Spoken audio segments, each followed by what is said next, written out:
Excuse me. Oh, bless you. Hello, everybody. Thank you. We're back for part 2. And if you're joining us again for part 2, thank you very much for being here. We really appreciate it. And I forgot to mention, if you like what we're doing and you like hanging out with us, come and join us in the chat. And you can chat with us. You can ask us questions about what we're talking about. You can just whatever you chat with us. Tell us how your day is going. Whatever. Just hang with us. And if you like what we're doing, share us out because we're a new channel. We just started, a few shows ago. Like we haven't even done that many shows so far. And so what? So like 6 weeks, 7 weeks, something like that, roughly.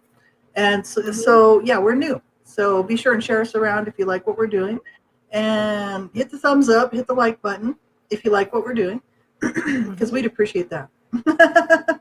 And so yeah, we're glad to be back for part 2.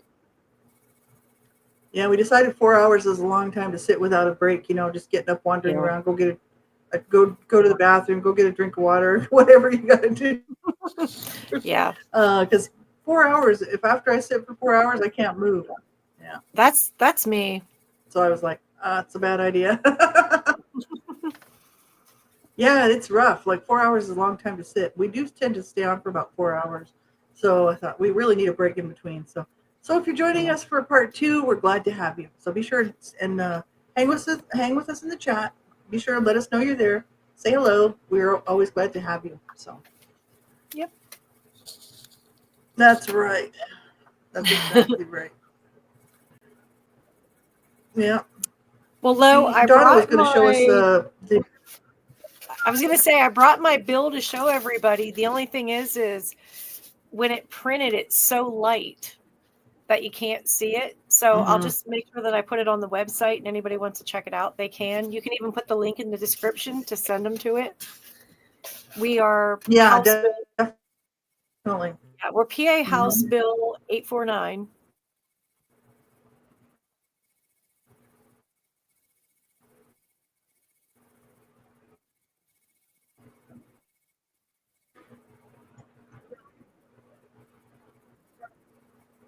Yeah. We're having an internet connection. Cool. The internet's a little bit slow because you froze for a minute. Yeah, it's an issue. Yeah. Yeah, it's definitely a problem tonight. As long as I'm not broadcasting, I'm fine. But yeah. Yeah. But yes, we're PA House Bill 849. It could be StreamYard too. Oh, it could be. I didn't think of that. But no, I wanted to show everybody. As long as I'm not broadcasting, my connection's fine. But the minute we hit live and we go live, yeah.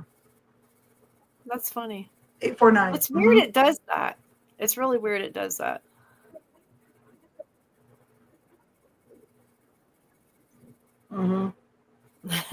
Anyway, I wanted to show you our house but that's bill. Okay.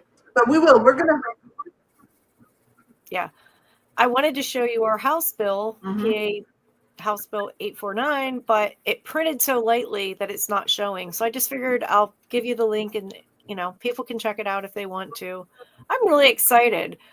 I kind of wanted to make a joke because Aaron said my emails are always so long, and like his bill's really long, so. I kind of wanted to kid with him like he does me.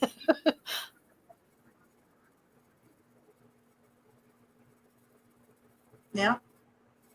No, I think that's great. I'm excited too. I'm extremely happy for you. I'm just like kudos because you're out changing the laws and protecting children's lives. And, there's no better thing to me. I mean, I think that's the best thing a person could do is try to save a child's life, to try to save someone's life. It's the highest calling, So to me, it's just such a wonderful thing that you're doing. And I've kind of been along for the ride as sort of a supporter from the beginning for the road to the registry, and got to see your journey for the last 10 years, which almost 10 years. Yep. Like it was 10 years almost to the date because you almost gave up and you were like, at 10 years, that's it. And then sure enough, like we were talking on the last show. Yep. Yeah. Like it's it's crazy how that happened, right? Like, it was for people funny. that don't know,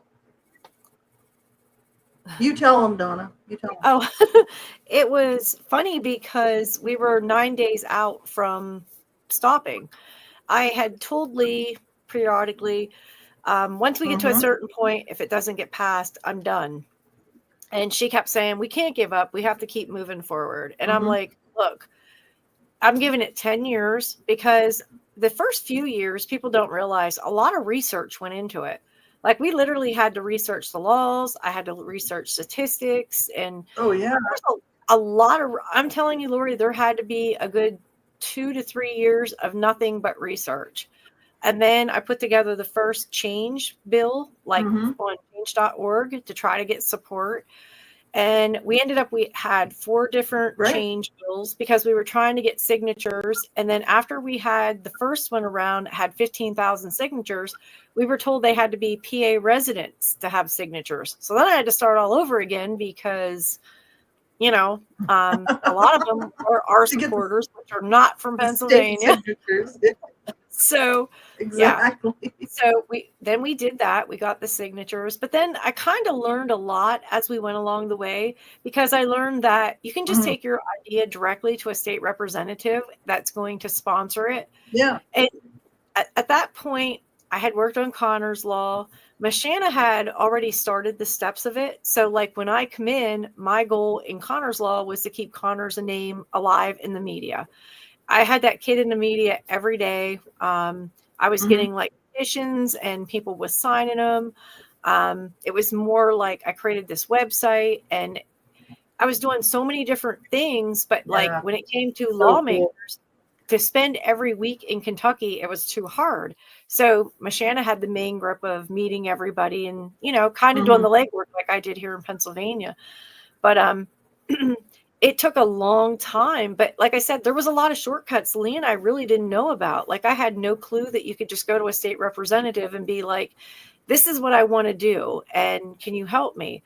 I didn't know you could do that. I had researched it and I had always been told, oh, you got to have you got to have the petition and so many signatures. And then you have to do this and you have to do that. And I went through every local lawmaker I could think of. Locally, I did local politicians, government. I went around to groups and organizations, and then other groups and organizations wanted to support us from the outside, that like further out in Pennsylvania. And then that's when I was like going around meeting all these different groups and organizations. And I mean, I had a lot of road time. I really did. And then once I did that, then I started making different things with, like state reps, governors, senators, because I was trying to really get them to get involved. And honestly, a lot of them was just like, no, it's not the right time. No, maybe next year, and like when you say it took all this time, people's like, it took you 10 years. And it's like, yeah, because you have to do the research. You have to do your homework. A lot of people already thought that it was something that was intact. They already thought that it was. And it's like, no, there is one. However, it's private. And our goal was always to make it public. Right. I think that you have a right to know who your kids are going to be around. And if you can put a tool in the toolbox to protect your kids, I think it's vital. But if I had to go back and do it all over again, there's so many shortcuts you can take. You can take your idea.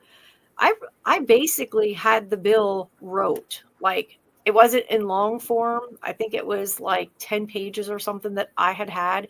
But then when we met with Aaron and we did the on your show, the whole issue, there was a lot of things like he said, there's going to be in there that we might not want in there, but we're going to try to get it to as close as the original as we can. But there's so many shortcuts that somebody can take just by meeting with a representative, and then they just basically take over the reins. And I like that. But at that point in time, I didn't know that it was that easy that you could do that. But I remember saying to Lee, it was like 9.5 years. And I'm like, look, you got 6 months. I'm done. Because I did all the legwork. Like, Lee was in behind the scenes and she did some editing. Counting the doors down. Yeah. I mean, I was the person that was annoying the hell out of people. I was constantly on the phone with them, sending them messages, emails, tagging them on social media, or I would drive and I would go meet them. And a lot of times I would no more get there and they'd be like, oh, I'm sorry, I only got 5 minutes. And I'd be like, seriously? And I just drove 2.5 hours, you know, and now I have a 2.5 hour drive home. And like, I don't think like they took it serious. They really just didn't take it serious because a lot of people already thought, well, the child abuse registry is already intact. So why are we worrying about, you know, you changing it? But what they didn't understand was I wanted it to be public and you had to be convicted because apparently if there's a case of child abuse reported, they record it and it does stay on the record for so long. I'm not exactly sure how long. It depends under each circumstance and each case is different. But I was like, no, my main thing, and that was one of the things that Stephanie Borowitz, and I like Stephanie. Stephanie visits my class. She's a friend. I really like her, but we didn't agree. Like, kind of butted heads on it because she's like, I kind of know what you want to do, but I'm not really sure what you want to do. But it's not that I don't support you. I do, but in the same sense, I don't really understand what you want to do. And I'm like, a lot of people just think like, oh, I wanted to take these people and basically throw them under the bus and be like, yeah, you know, someone investigated you, so we're going to let the world know you were investigated. No, that was never the goal. The goal was you had to be convicted in a court of law. And if you were convicted, I felt as though it was no different in Megan's law. You should have your name. And let's be honest, there is the unified justice system. And their information's already out there. You just don't know where it is and you don't know where to find it because let's just say, I'll use you as an example. You're an abuser and you're living over here in Bucks County. And then all of a sudden you're like, oh, I'm going to move over here to Center County. So then you go to Center County and you put in an application and you want to volunteer and they do a background check. Chances are, highly likely chances are, that it's only going to show up for Center County. You're not going to have anything. If you have an alias, like if you would, like, I know you use Lori Ann Smith, but for like your public name because you've done so much work that way. But seriously, you were Cecil's wife. So really you were Lori Turnerup. But a lot of people know you as Lori Smith. Well, if we did a background check, we didn't use Turnerup, we just used Lori Smith and we put Center County, it's not going to show what you did in another county and it's not going to show you under the name Turnerup. So that's why I think it's so important that they need to have aliases and it should cover all counties. And the unified justice system is great. I don't want to knock it because it is. However, if you look somebody up, even for the stupidest thing, it doesn't always show all counties. It usually only shows the selected county that you choose. And this way, it's going to be totally different. You're going to get on there, and if I would punch in Lori Ann Smith, it's going to pop up, and then it's going to have your, you know, like your alias, Lori Ann Turnerup, and it would have your name and your address and your phone number, which I think the phone number was actually taken off, but you have to give them an updated phone number, how they can reach you. I think is how I presented it to them. But it would have everything available. They could look at your picture and they could be like, okay, you know, this is what she was charged for. Right now you're searching. And another thing that people talk about is we can just do a Google search. You really can't just do a Google search because if you search Ron Sanders and he was convicted in a court of law for killing Connor, there's 2 newspaper articles that come up. And the one is when he was convicted, and the second one was when he burnt the second little girl. So that's not really telling me much about Ron Sanders. And I think it's important. I think it's important that we get this passed. But the most important thing is I think that we need to teach people how to use it. How to use it for everyday life. Your kid's going to be on a baseball team. Hey, let's that coach. You know, just like Megan's Law, someone new moves in my neighborhood, buddy, I'm finding out who they are as soon as I can. And I'm checking them out to make sure they're not on Megan's Law because I don't want them around my kids or grandkids or any kids really. So it's kind of like, it's going to be the same thing where someone moves in your community and you don't know who they are before you invite them into your home or you get in a relationship with them. You let your kids go play at their house. You can look to see like, hey, you know, she's cool. Lori doesn't have a background. You know what I mean? Like she didn't do anything. And a lot of people don't understand that. And a lot of people was like, you're throwing me under the bus. You're trying to keep me from working. I'm not doing anything to you. You're the one that committed a crime against the child, not me. So how can you blame me? Yes, that's correct. That's right. And people, that's the thing. It's kind of like, we protect, not we, but society protects the criminals. It doesn't Yes. protect people. It No. does. It generally tends to protect, like the laws protect the criminals, unfortunately. And that's why this stuff keeps happening over and over and over again. Because you can look at the statistics and the rates of what do they call that? Where they repeat it, they keep repeating. Repeat They offenders. they do time, they're convicted, they're supposedly rehabilitated or whatever. They come out, and the percentage of the ones that will actually go on to commit more of the same type of crime, whether it was, you know, child sexual abuse or whatever it is, or murdering a child, there's so many that actually continue to do that. So it's like, the public needs protected too. Mm-hmm. I'm Yeah, they like, come do. on now. The general public needs protected, and your children Yeah. need protected, and everyone's children needs to be protected. And that's why this stuff keeps happening. And then people act like they're so shocked, and it's kind of like, well, they're so shocked when they find out that a teacher, whether it's a male or a female, has sexually abused their child. They're like, how could this happen? It's like, because these people work around children. They want to be around children so that they can do these things. Yes. This is the problem with it. It's like they're going to try to go wherever the children are. School janitors, Mhm. coaches, Yep. maintenance people who are around. You just name it. You just name it. Yeah. Right on up to the teachers and the principals and everybody else. This is the thing. Mhm. So it's kind of like, your children deserve to be protected, but you as a person deserves to be protected too. So, let's say you're a single person and you don't even have kids, and you're thinking about getting a relationship with somebody, but you don't know their background that well. They could Yep. be telling you a bunch of lies too. Somebody who's been convicted of intimate partner violence, domestic violence and stuff, may not tell you the truth when they come out of prison, and they want to get into another relationship with somebody, man, woman, doesn't matter. And then you're debating whether or not you can trust this person or not. You don't know that they've done time. You getting involved with them, and then they end up killing you. We see. Yeah. You just look around at what's going on in the news even right now. There's all kinds of cases of this going on right now, where the people had no idea that these people were basically killers, and they kill their partners. They're intimate partners, whether it's a man, woman, doesn't matter. There's many women out there who are killing their partners, whether it's like I said, whether it's same sex or whatever. It's like, there are lots of people doing these things. You got to protect yourself too. So even if you don't have children, it's a very good tool that you can use to help keep yourself safe, right? But people will need the education on how to use it, and that they should use it.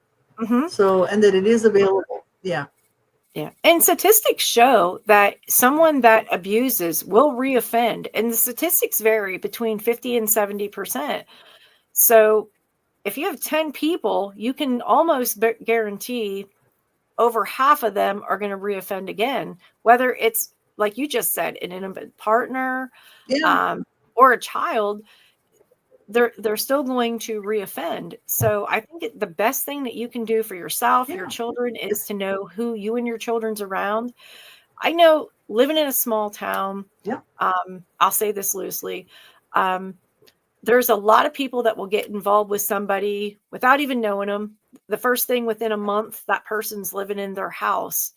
And I'm always against that, because you don't really know somebody in a month's time to be moving them in your home with your children.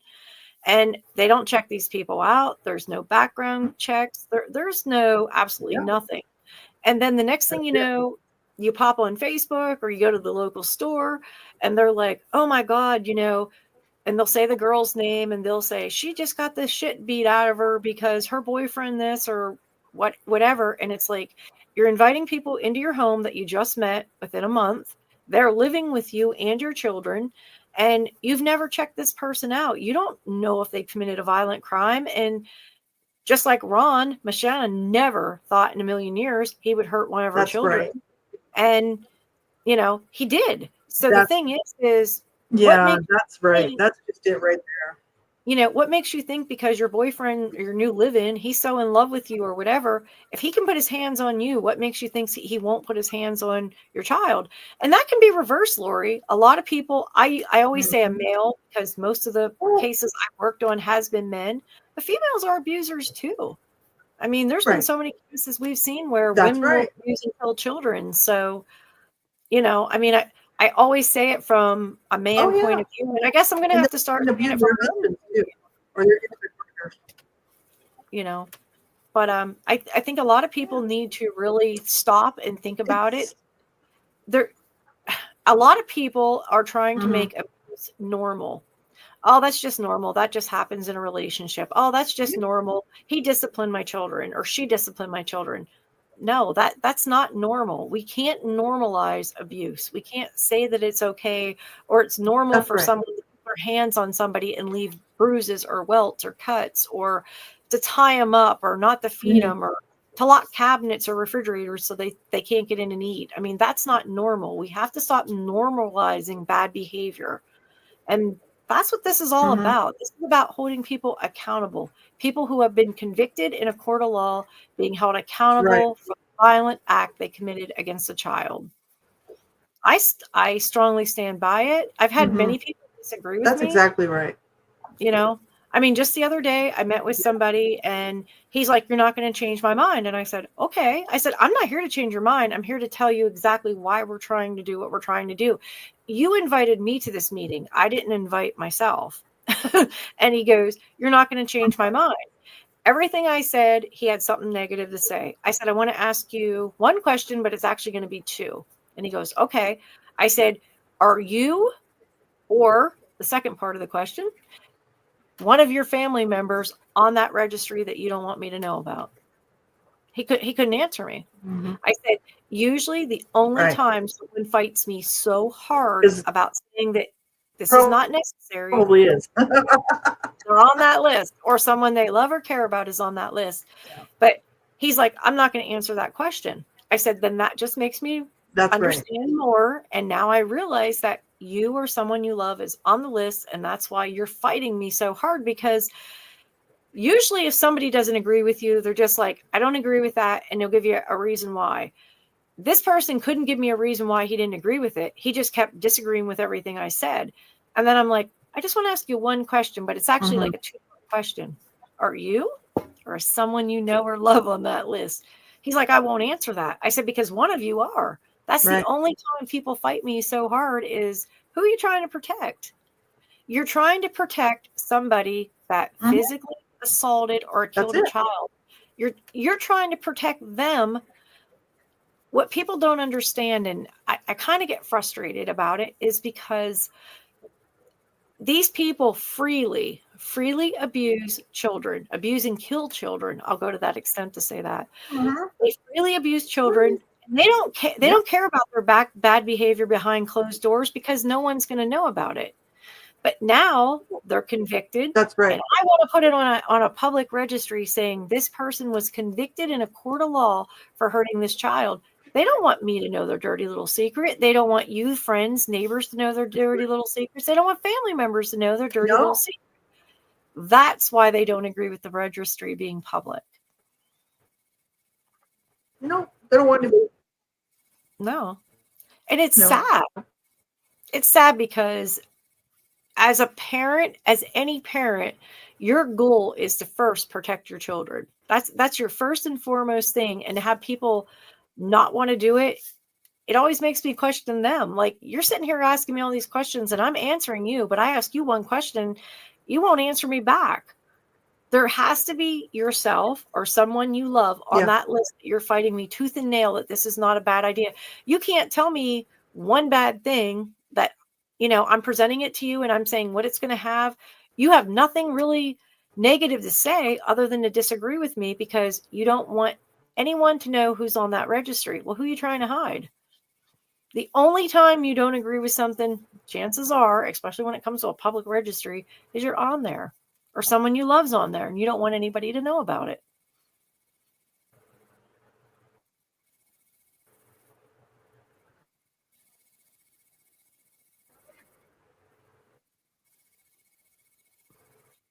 So that's why they fight so hard against it. That's it. They can hide what they did. Yep. And people's good at hiding. Yeah. They're good at hiding and lying. And they, you know, they don't mind doing what they do. Yeah. Until they think that you're going to know about it. They don't mind at all what they did, what they were convicted about. Most of those people have no remorse whatsoever. They don't. But again, if you're at work and you're standing next to somebody, I don't know, 8 hours a day, 10 hours a day, and you're working, you get to know that person and you're like, oh, they're funny, or they're this, or they're that. Kind of like me and you. We're friends, and we laugh and we joke and we have a good time. You're working with someone or you're friends with someone, you never think that of that person in that light. I could never think of you as being an abuser. And you've said to me, you could never see me being an abuser. But when you're at work and you're standing next to somebody, you're not really friends, you're coworkers, and you really don't know that person. You only know as much as they want you to know about them, as much as they allow you to know. So no one working with you wants you to know that they abused or killed a child. I mean, that's like top secret. You know, they don't want that word out there, because what would people think? You know, I might not be cool anymore. Or I might not be the guy that or girl that everybody wants to date, or, you know, like they want to protect their image. Their image is everything to people. It's, you know, like how you present yourself and what people think of you, especially this day and age. Everything's about your image and what people think. And you want to protect that image. You don't want your coworker standing next to you to be like, oh yeah, I was on the registry last night. My friend's on there, you know, my coworker's on there. Nobody wants that. That's why they fight so hard. That's it. But on the other hand, the parent who trusted that coach, who then that coach abused their child sexually, you know, multiple times, and that child is going to have to deal with this trauma of being abused sexually as a child for the rest of their life, until they maybe hopefully get over it. And that parent is sitting there going, and then to find out that this person has already been convicted of sexually abusing other children and done time for it. Yep. But they're still out there. They're still doing it. Then the parents screaming out, going, why isn't there some way to protect our children? There should be something that we can do, that we can look up this information. But the problem being is that the parents don't think like that until it happens to their child. Yeah. You know what I mean? It's like parents think, oh, it'll never happen to my child, until it does. Yeah. Right? The sexual abuse will actually, though, be covered under Megan's law. The sexual abuse is covered under Megan's law. Ours will just be physical. Yeah. I know I say all the time. Regular, with non-sexual child abuse. Yes. I always say all the time, I'm so glad that my son and my son-in-law are my kids' coaches, because I'll tell you right now, I could not imagine just trusting, I mean, the kids, they're so little and they're so vulnerable with just anybody. And my son-in-law and my daughter was up the other night, and I had said about, you know, sports coming up, because some of the kids, they play soccer, some play softball, some play baseball. And he was talking, and I said, you know, I'm so thankful like that you coach them, because then I know no one else has access to them. And I will say, both of them, my son and my son-in-law, they're like hawks. Like, they keep their eyes on their children all the time. They don't let the kids go with anybody. I like that, you know. And my daughter and my daughter-in-law, one and the same, they don't either. But I feel more comfortable knowing that, you know, they're their coaches and that they're safe, because, Lord, I don't trust people. We've seen so much ugly. I don't have no trust in anyone anymore. And everybody's like, oh, I knew that person my whole life. But a lot of people here, they're like, oh, I knew that person my whole life, or, hey, I used to date that person, or you never can fully trust anyone, because there's always secrets, or they're hiding something or whatever. But again, you don't know what they do. You don't know what they do when you're not there. You cannot be accountable for somebody that you know nothing about. Just because you're friends doesn't mean that you know everything about your friend. People that beat up their wives or that beat up their husbands, you don't know about it. 9 chances out of 10, nobody says nothing, and it's quiet, and it's just what happens within the home. Just like child abuse. A lot of kids were abused. Nobody was outside that home. And if you would say, okay, this person abused a child, the people in your community would be like, I don't even believe that. Not them. They're this, they're this, they're this. Because they know them as the friend. They know them as the coworker. That's right. They know them as the buddy that they have a relationship with that person. Yes. They know them as the person that they're hanging out with on a Friday night at the bar. But they don't know how when that person goes home, That's how right. they treat their wife and kids, That's or how they treat their kids and husband. I mean, people just don't know. And people have to get over that because they think they know somebody. And this is really for small towns, because I know within the area where we live, everybody thinks they know everybody. Everybody thinks that nobody can do anything wrong. And it's like, you have no clue. Like, people live secret lives every day. People abuse every day. Men sexually assault and women sexually assault their own children. So what makes you think that, they wouldn't do something to your child? Think about it.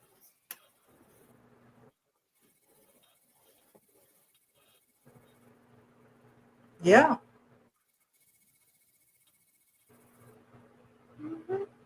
I mean, if they can physically abuse their own children or sexually abuse their own children, what makes you think they won't do it to yours? Yeah. Well, that's it. That's just it. No, it's a real problem. It's a real problem. And it's like, a lot of the world just thinks it doesn't happen. And that's why we were very vocal. I know for myself, when I started speaking out about my story, it was really a self-preservation thing. I was just like, I wanted somebody to know the truth, But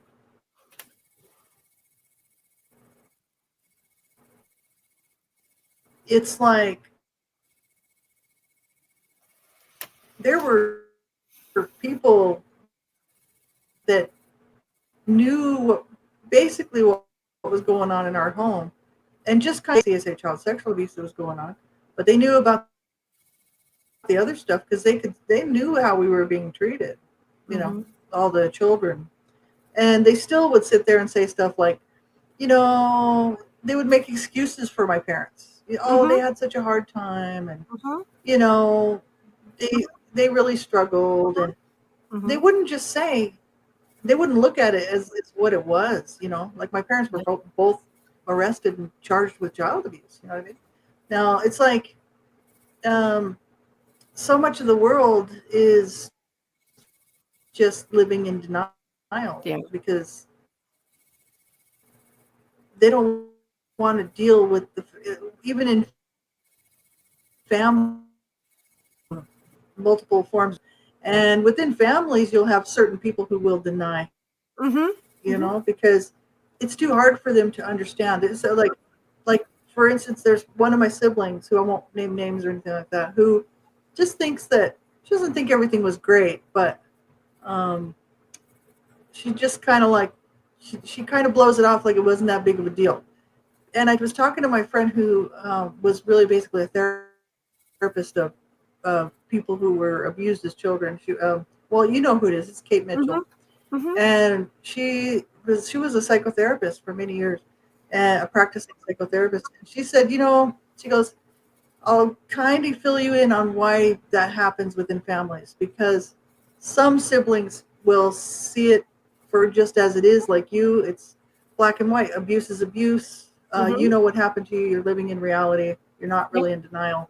Whereas other people, other siblings, for whatever reason, their minds maybe is too hard for them to even consider the fact that their own parent could do this to them, or to be watching their own parent abuse their siblings like that, where it's too hard. So they basically put that away, and they create this idea that, oh, my mom couldn't possibly do that. My dad couldn't possibly do that. And they have have this false belief system, and Yeah. that's what keeps them safe. It's like a It's for safe self-protection place. measure, so they don't have Yep. to think about. Yeah, can you still love your mother if she abused you? Yeah, like this is a question people have asked. Like me, why do you love your mother? Like she treated you so horribly. Like from all the stuff that you've told us about, um, how could you love her? And because part of me really does love my mother. I loved my Hmm. mother very much when I was I know growing you up, did. but I also hated what she was doing. Yeah, like I didn't really. I was able to sort of divide it into, the fact that I loved her, but I didn't love her actions, and I didn't Hmm. love the way she was treating me. But I loved her, so I was able to sort of separate it out. Um, was I angry at her? I mean, for many years, yeah. I mean, I was not happy about it. But the thing is like, she's long gone in the grave now. You know what I mean? But the thing Hmm. is like, I had I had thought that I had hated both my parents, but actually I really didn't. I just hate what they were doing. Yeah. And so I didn't hate them personally. Hmm. Um, yeah. So yeah, I mean, of course, I loved my parents. I really feel bad that the whole thing happened, and it's too bad that our family could have been great if that wouldn't have happened. I always try Hmm. to think about, wow, our family would have been so much different, and like, um, it would have been good, had that not happened. So it's too bad, right? They lost out. They are the ones that lost Did. out, my parents, because I did. yeah, they could have had this massive loving family and just had this wonderful time with their children, but they couldn't get their stuff together and just chose to abuse instead of love. And so that's their own deal. But even within families, there's denial. Yeah. It's kind of Yep. like, um, so it does happen. And even with the CSA child sexual abuse, because I'm a survivor of incest with my older brother who sexually abused me. And I told my sister, one of my sisters, and I told her because I wanted to sort of open the door for conversation, just in case he had sexually abused her. Hmm. I thought, hey, I don't know if I'm the only victim here.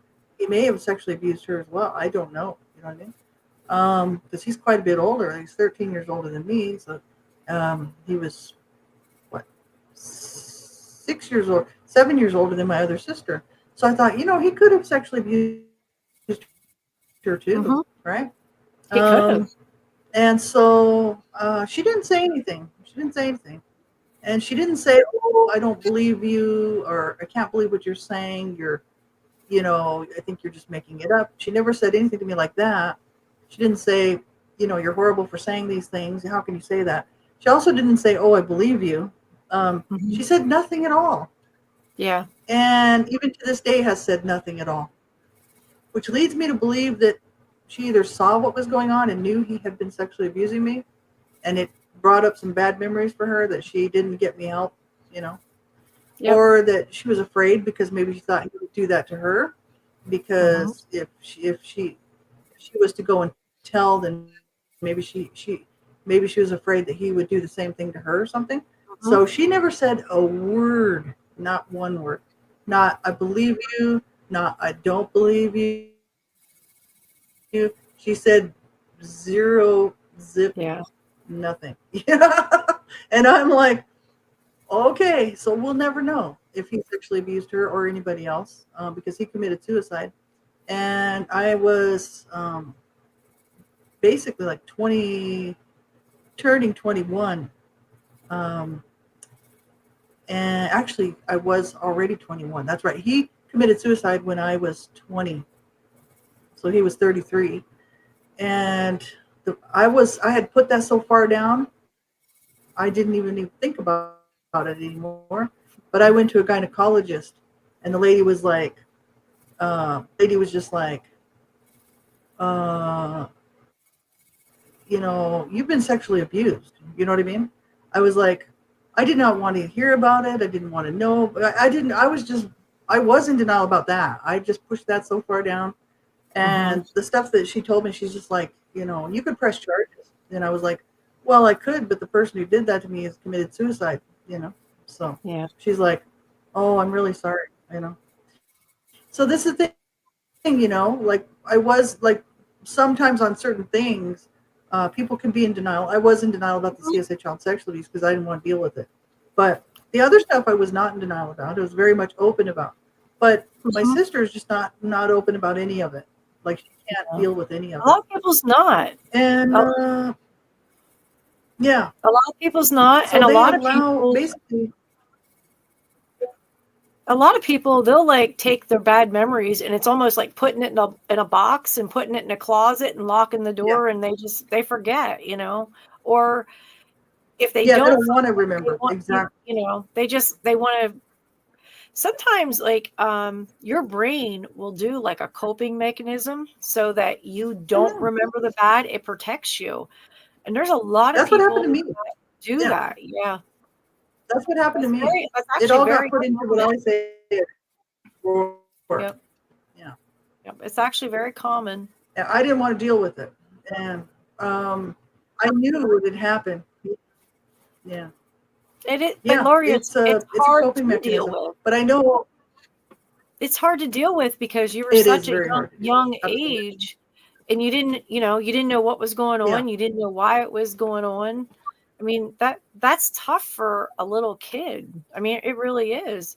And as we get older, we learn things and we understand. But when you were that young, you really, that you looked up to that person and you loved and respected them. You didn't expect them to hurt you. And you can't blame yourself because you had nothing to do. Definitely. Like he was my parent. No, that's right. That's exactly right. No, I never did take on the blame for any of the abuse, which is probably was the best thing I could have done. Yeah. Yeah. Yeah. Well, a lot of people will take the blame. They'll say, well, I never took the blame. Yeah. Well, a lot of people will say, oh, I shouldn't have did this or I shouldn't have said that. And really, that doesn't have anything to do with it. It doesn't. They're blaming themselves. No, it's not. It's never No. It's never the child's fault. Abuse is not your fault. If you're a survivor of abuse and you're listening to this, it's not your fault. It never was your fault. It could not be your fault. People choose to. It's a choice they make, and you didn't cause it. Nope. Nobody has to abuse. There's no law that says a person has to abuse somebody. No. They choose. So there's no. I didn't take any of the shame on that way. No. Yeah. You can't. People choose to abuse. But they have a choice. I still had to heal from it. That's right. But people have that choice. To do that. That's right.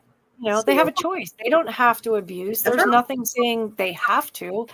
I think a lot of times people choose to do something and then they blame other people or they blame even the victim. It's like, well, it was their fault if they wouldn't have did this or they wouldn't have did that. I was talking with a rape counselor the other day.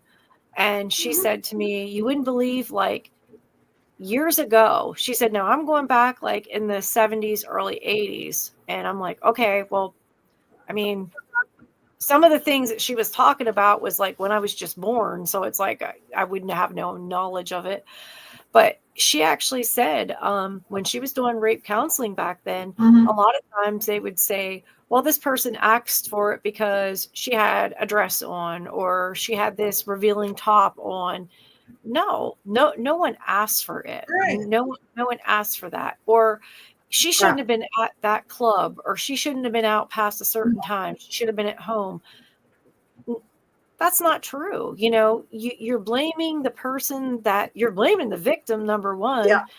That person never said, yes, rape me. No, nobody does. And I said to her, I'm like, wow, I just like, we have come so far for different things, but then we're stuck in the same place with a lot of different issues that we have. But I said to her, I'm like, I find that shocking because I've heard a lot of people over the years make comments like, well, look at her, or she's a hoe, or she's this, or she's that. I don't care if she's a hoe. I don't care if she's out there selling it every day of the week. I don't care if she has a short skirt on and she's topless. You don't have a right to put your hands or anything else on another person, ever.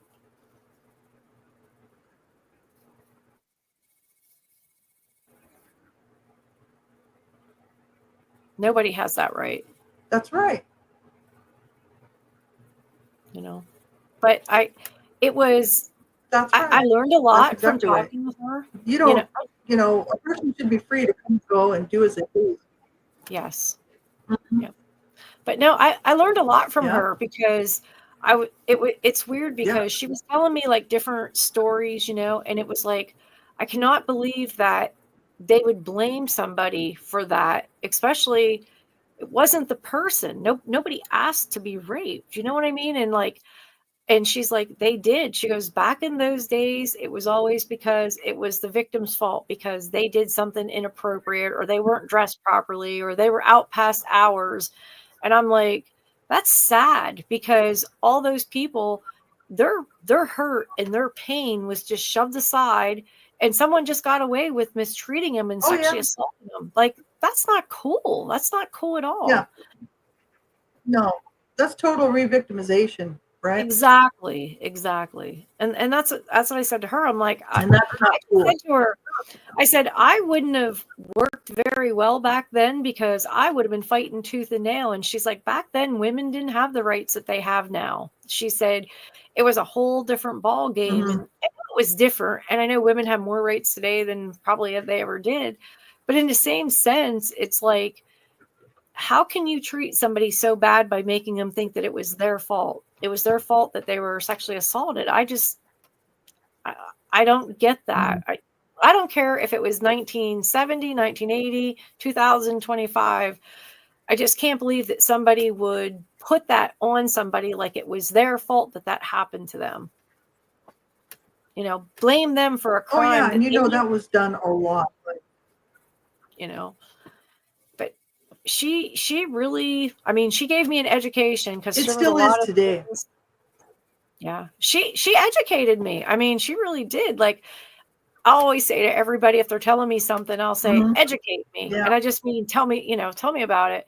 But, I mean, she did. She was telling me things, and half the stuff I had no clue Good. about. And I was like, wow. I'm Yeah, we like, need to things learn. have changed, changed for the better. But I just felt really bad because I thought, she Yeah. said to me, like, there was so many young girls that would happen to. And she's like, they were just like shoved aside. Like their feelings didn't matter. Their pain didn't matter. And I'm a very emotional person. You know that. Like things hit my heart and I'm just like, I'm heartbroken. I am too. you Yeah, me know, too. We're both and alike in that area. yeah. And just to hear like these women had these stories and everybody just pushed them away. Like their stories didn't matter. They didn't matter. And it's like, how can you do that to another person? It's Mhm. just, I don't know. Sometimes I It's think this, heartbreaking, man. It yeah, is. You know,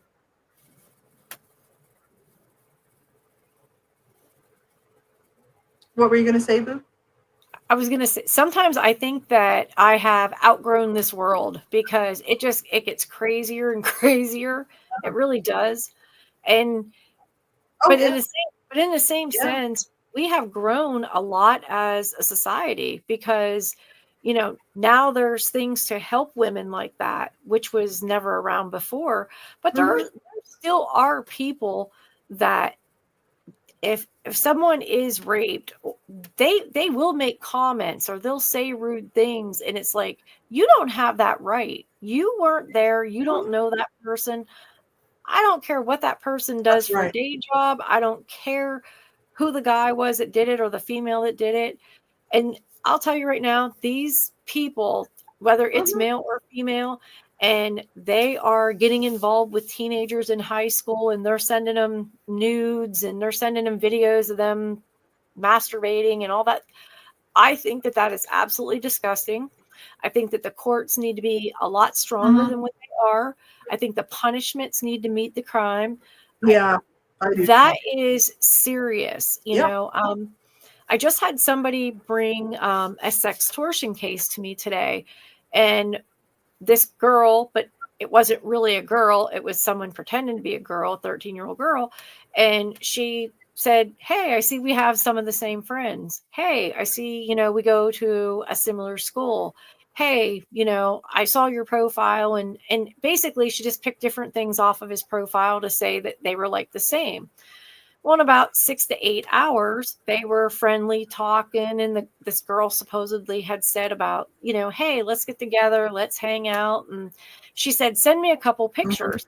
So the kid did. And then she said, show me another picture. And she wanted like his genital area. And he's like, Mhm. okay, no problem. Just like a kid, not thinking. He did it and he sent it to her. Next thing you know, she tells him that she wants $1,000. And he's like, I'm sorry, I don't have $1,000. And she's like, well, you better get it, or we're going to put this picture out here. We're going to show everybody, and your parents are going to be embarrassed, and like your friends, and like they were all this stuff. And he's like, That's I don't have pathetic. that kind of money. And the person on the other end, which was not a 13-year-old girl, kept saying, you Yeah. better come up with it. You better this, you better That's that. And that, and this kid, he literally took his own life because he was so worried about being embarrassed. oh, You know, we as a society have to teach our kids that they can come to us that's with terrible. anything. And Yeah, that's that right. we do. We have to teach them, and we got to Teachers, teach them that, parents. yeah, we have to teach them that even if someone gets you to do that, your worth is so much more Oh, valuable, and they're doing this because they want money. They don't care about you. They don't care about anybody. That mhm. bothered me so bad to know that that young man took his life, that it drove That's me right. crazy. It was like he was 13 years old. He had his whole life ahead of him. That's terrible. He was good at sports, and he was kind and sweet and considerate. And to know that they literally said to him, I don't care if you unalive yourself or not. And if you don't have the money by this day, we're doing this and we're going to kill you this way. And this kid, you know, he literally he had texted his mom and That's he said, just sad. I love you. And then later on, he texts his dad, and the mother said, I felt the need like to go to the father's to pick him up. And she said, I didn't. I drove home. I got home and I called, and the dad said, he's not with us. And she's like, what do you mean? And the ambulance and that were there. And this 13-year-old took his own life because somebody did that to him. No one has that right to do that. And I said the other day, I'm like, we need to That's start. tragic.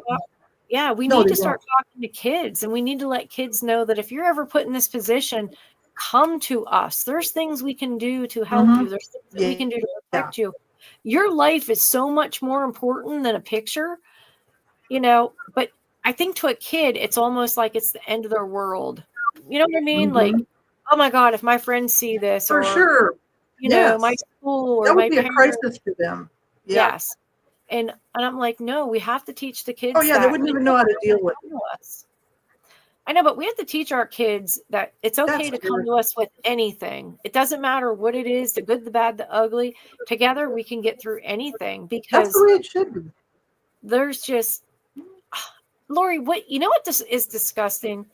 The people that set out to set up children and harm children like that for money. I think that Oh, is yeah. absolutely Yeah. disgusting. A lot of times they're It not even is. people from our country. They're from another country, which I'm not bashing other Hmm. countries. I'm just saying they're not from the United No, States. And I know I have a that's friend, it. How and do she you got locked. prosecute somebody who's over in some other country, You Timbuktu? can't. I have a friend, and she got locked out of her Facebook You page know the what I other day. mean? And I said, well, let's just get you back in. No problem. And she's like, okay. I got her back in, and here there was someone hacked her account. They were putting all kinds of nasty shit on her account, like nasty stuff on her account. And they literally had their phone number on her Facebook account. So every time that she was trying to get them send a text message to reset the password, the text message was going to them. They literally took over her whole account, and the things that Yeah. they put on there was absolutely disgusting. Her friends were Buggers. sending her messages, and they were like, why are you sending me pictures like this? And what's wrong with you? And she's like, it's not me. I got hacked. And I put up a message and I said that, hey, Mhm. she got hacked and someone took over her account. These people, they don't care. They'll stop at nothing. Like they No. won't. They don't care. It's all about $1 these days, and that's sad. Mhm. It But is sad. It's tragic. I know, and yeah. that's kind of sad. And people wonder why their freedoms are getting taken away. Like, Hmm. because, they have the thing now where I don't know who's in charge of it, but if it's Elon Musk or whoever, but they want to do this thing where um, there's a online ID, one ID to sign into everything. And it's going to be this thing where they can track you, they can trace you. It won't matter where you are. It won't matter how smart you think you are. You're going to be tracked and traced. And if you're up to anything illegal online of any sort, they're going to know exactly who you are and where you live and where you can go and get you, so they can prosecute you to the fullest extent of the law. People are like, people don't realize like our privacy is being really taken away because of these a-holes out here who are Hmm. doing nothing but causing people grief and sorrow and Hmm. harming people through the internet. I mean, obviously, it's been going on since the internet's arrived. You know, people will do anything. They take technology is wonderful, like we were saying when they were in our part one show tonight. Hmm. Technology used for good, to help people, to help us as Hmm. humankind and the world and everything else is good. But people It get a hold is. of it and use it for bad things, and it's Hmm. like it's tragic that there's all this cyber bullshit going on. Yeah. And just think of it, the amount of hours. I mean, the amount of people that are on that watch, like, that work for like the cybercrime Hmm. teams for the police departments and different stuff. So much money invested in this, all because some asinine thugs think that it's funny what they're doing. You Hmm. know what I mean? And they're so smart that they try to outfox all these people with their little crimes, their online crimes. And the thing Hmm. is, like, if they're that smart and they're that gifted to be able to do that shit, why don't they do some good? Why don't they, instead of Yeah. hurting people, why don't they do something good and help people?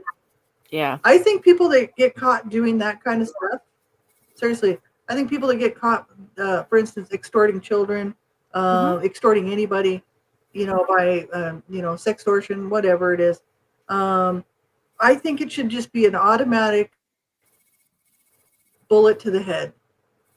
Take care of the problem right there. Don't worry about jail time. Going to change. They like what they do. They like to hurt people with their little games. And I don't even think they should do jail time. They'll just be happy in jail on their computers. I think they should just get a bullet in the head. Take care of the problem. One less loser asshole on the planet. That's my opinion only. I don't care if anybody likes it or not. If you don't like it, too fucking bad. I'm sick and tired of these assholes that have more rights than these poor victims out here who have zero rights to protect themselves. And then everybody's crying the blues. It's like, that's bullshit. That's It bullshit. is. I think It what is they should bullshit. do is just say, it's a good thing I'm not in charge of this world, because here's what I would do. I would say, okay, the next 50,000 people that we find guilty, completely 100% guilty, no shadow of a doubt, the proof is there, of hurting and harming a child, sextortion, extortion, of minors or adults, doesn't matter. The first 50,000, bullet in the head. You know how many people would stop doing it? In I other think it would stop a lot of countries, people. see, a while back, I said on one of I our know shows, too. well, a while back, I said on one of our shows, I think that it should be an eye for an eye. And a lot of people, they were offended that I said that. And I'm like, you're offended Yeah, because I said that, but more you're not victims for the offended for what criminals, they more do to, rights for the criminals. They don't care yeah, what you think. you're offended, but you're not offended as to what somebody does to a kid. So I'm not understanding like why you're so offended by an eye for an eye. But over in other That's right. countries, if you get Bullshit. caught stealing, they cut your freaking hand off. And if you get caught stealing a second time, they cut your other hand off. Let me tell you, there's not a lot of crime Mm-hmm. in different countries. We have a relative, and he does quite a bit of traveling, and he's like, I'll tell you right now, he's like in different countries because I will not travel anymore the way this That's world right. is. Like, I will not travel. If I can't drive it, I'm not traveling to it. But he literally said, It he's stops like, a lot of. yeah, he's like, you go to other countries, they steal, they do that. He's like, they do that to a kid, they're just better off dead, because he's like, he goes, I'm serious. He goes, it's crazy. He said the things that they do in other countries, he says, but there's not as much crime as here. And I'm like, well, I'm just not cool with, like somebody That's being right. shot or hung or whatever. And he's like, yeah, he goes, but the thing is in other countries, he said, crimes that happen in America every day don't happen over there, because, they're the kind of Yeah, people, like, you do this is what's going they to be won't. done. He's like, so, Hmm. you have to I mean, really, it's a harsh way of thinking, but why should so many people suffer yeah. because Okay. a handful of assholes Yep. can't contain themselves? You know, it's like, you know, I'm not talking about shoplifting. I'm not talking about petty crimes. I'm not talking No. about somebody who Crimes against children, steals a car. I mean, yeah, I'm talking about crimes serious, against serious children. crimes against people, victimization of human beings. You know, whether it's a murder or abuse or we're saying cyberbullying, whatever the situation is, serious crimes. You know, those people, they're just laughing in prison.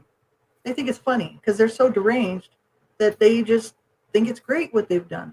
There's no remorse. They don't give a shit. They're No, they getting three don't. squares a day in prison, nice bed. Well, no, it's not a nice bed. Thing is, though, is that they do get food. They get to watch TV. Most of them get to finish off their career, their diplomas and their degrees. They get to go to school. You know, they get to do all sorts of things. You know what I mean? And They there's the get free victims' medical. lives They get free changed medical, and free ruined teeth. forever. So, you know, this is it. They get teeth, they get all this stuff, right? I'm not saying prison's a wonderful thing. All I'm saying is that they don't seem to really care. It's kind of like, there's no remorse and there's no remorse. They don't give a shit what they've done. No, And I mean, they don't. to me, that makes no sense whatsoever. It's like why we care more about those idiots than we do the victims. I just don't know. See, and that's what the world might see, listen to somebody like me talking, including myself, and just totally dislike me and think, what a jerk, like people have problems, they do stupid things and all of this, right? But the thing is that right from wrong. People Yeah, know that they should not abuse a child, but they do it anyway. yeah, It's like, I don't care what your fucking excuse is.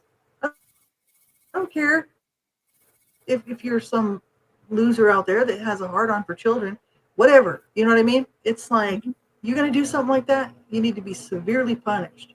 It's yeah. And like, I'm talking punishment needs to about fit the people who just have crime. no problem murdering a woman and her child.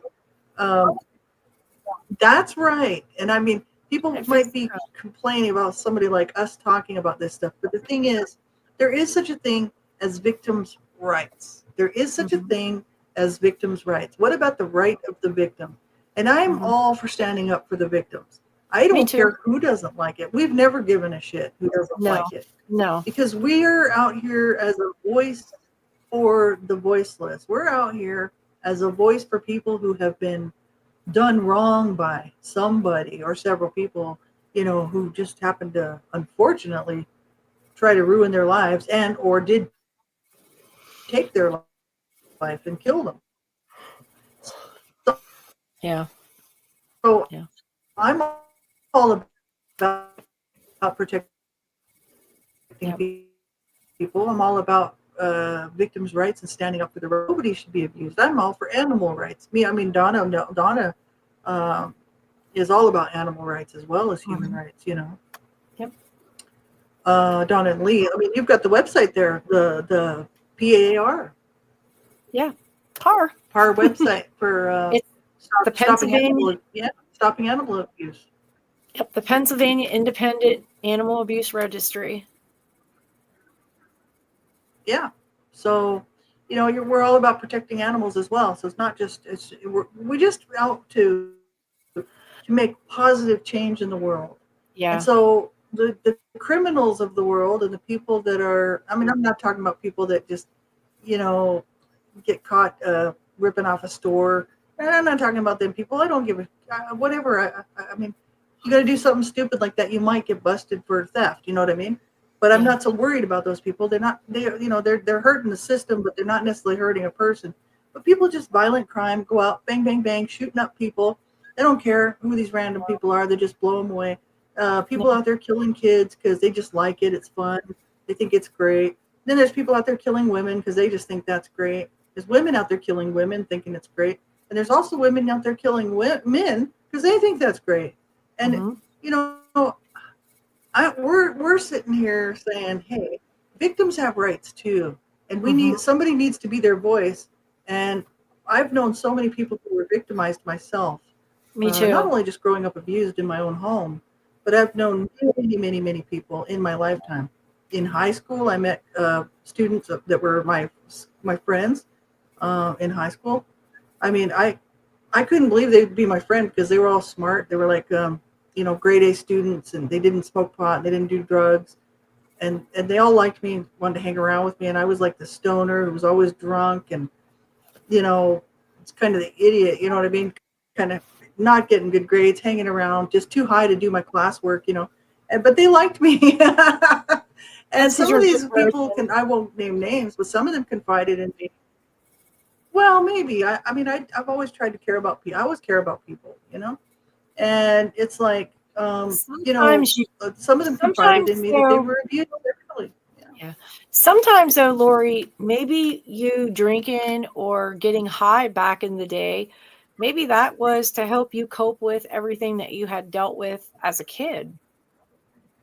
You know, Oh, you yeah. it's Definitely not that's what like it you was. were a Yeah. loser or you weren't smart. You were very smart and very intelligent, but I think sometimes like as as a kid or even a young adult, sometimes you rebel or you do things to cover up the hurt and the pain and the trauma, and a lot of times people like overlook that. But Oh, yeah.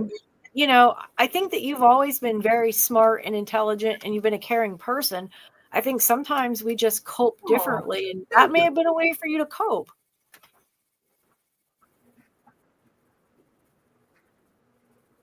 Oh, yeah. That was my coping mechanism. Yeah. Yeah, Because as long as I was high, I was somebody else, you yeah, know, because I knew I was going to have to go home at night, you know, and I was going to face whatever was going on in the house, you know, and I was like, as long as I'm high, I'm cool. That's how all my siblings, almost all of them were. Not all. There was a couple that didn't go that way, but for the most part, the rest of us were all really just really stoned or drunk or whatever, just high. It was easier to deal with shit. But it's like, you know, it's sad. Yeah, it's really sad. I didn't do well in school until probably like 11th grade, 11th and 12th grade. I did really good in school because I started to sort of straighten up my act a bit, you know. And I was 16 and I got a job, like a part-time job. So, and then I had more money to go party with. So it was a bit of a problem because all of a sudden I had a paycheck and I had money and I was like, party's on. Then I got a car and I was like, oh, the party's really on, and we were gone. And it was, parties it wasn't on. very good. I wasn't really handling life well. And, you know, that's why I'm so thankful to God that I'm still here, that He made a way for me to still be here, because Me I too. didn't think I was going to be here, you know, past the age of 30. So I'm just really thankful to God that He got me through all this. But you know, that's the thing. Like, I mean, I've seen some horrible stuff. One of my friends was stabbed by his dad, and his dad had stabbed him in the back several times, and he was when he was a young teenager, and just missed his kidney like by that much, and almost killed him. Oh Yeah. my God. And That's I've awful. known so many people who are abused just horribly, just absolutely horribly. Yeah. And so all my life, I've just known about the horrors of what people do to other people. And it's always broken my heart, you know? And I always really felt bad about other people getting hurt.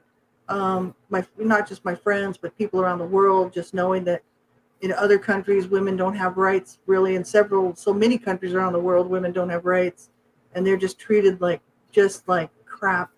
And I've always been willing to stand up against abuse of any kind. And There has to be voices like us.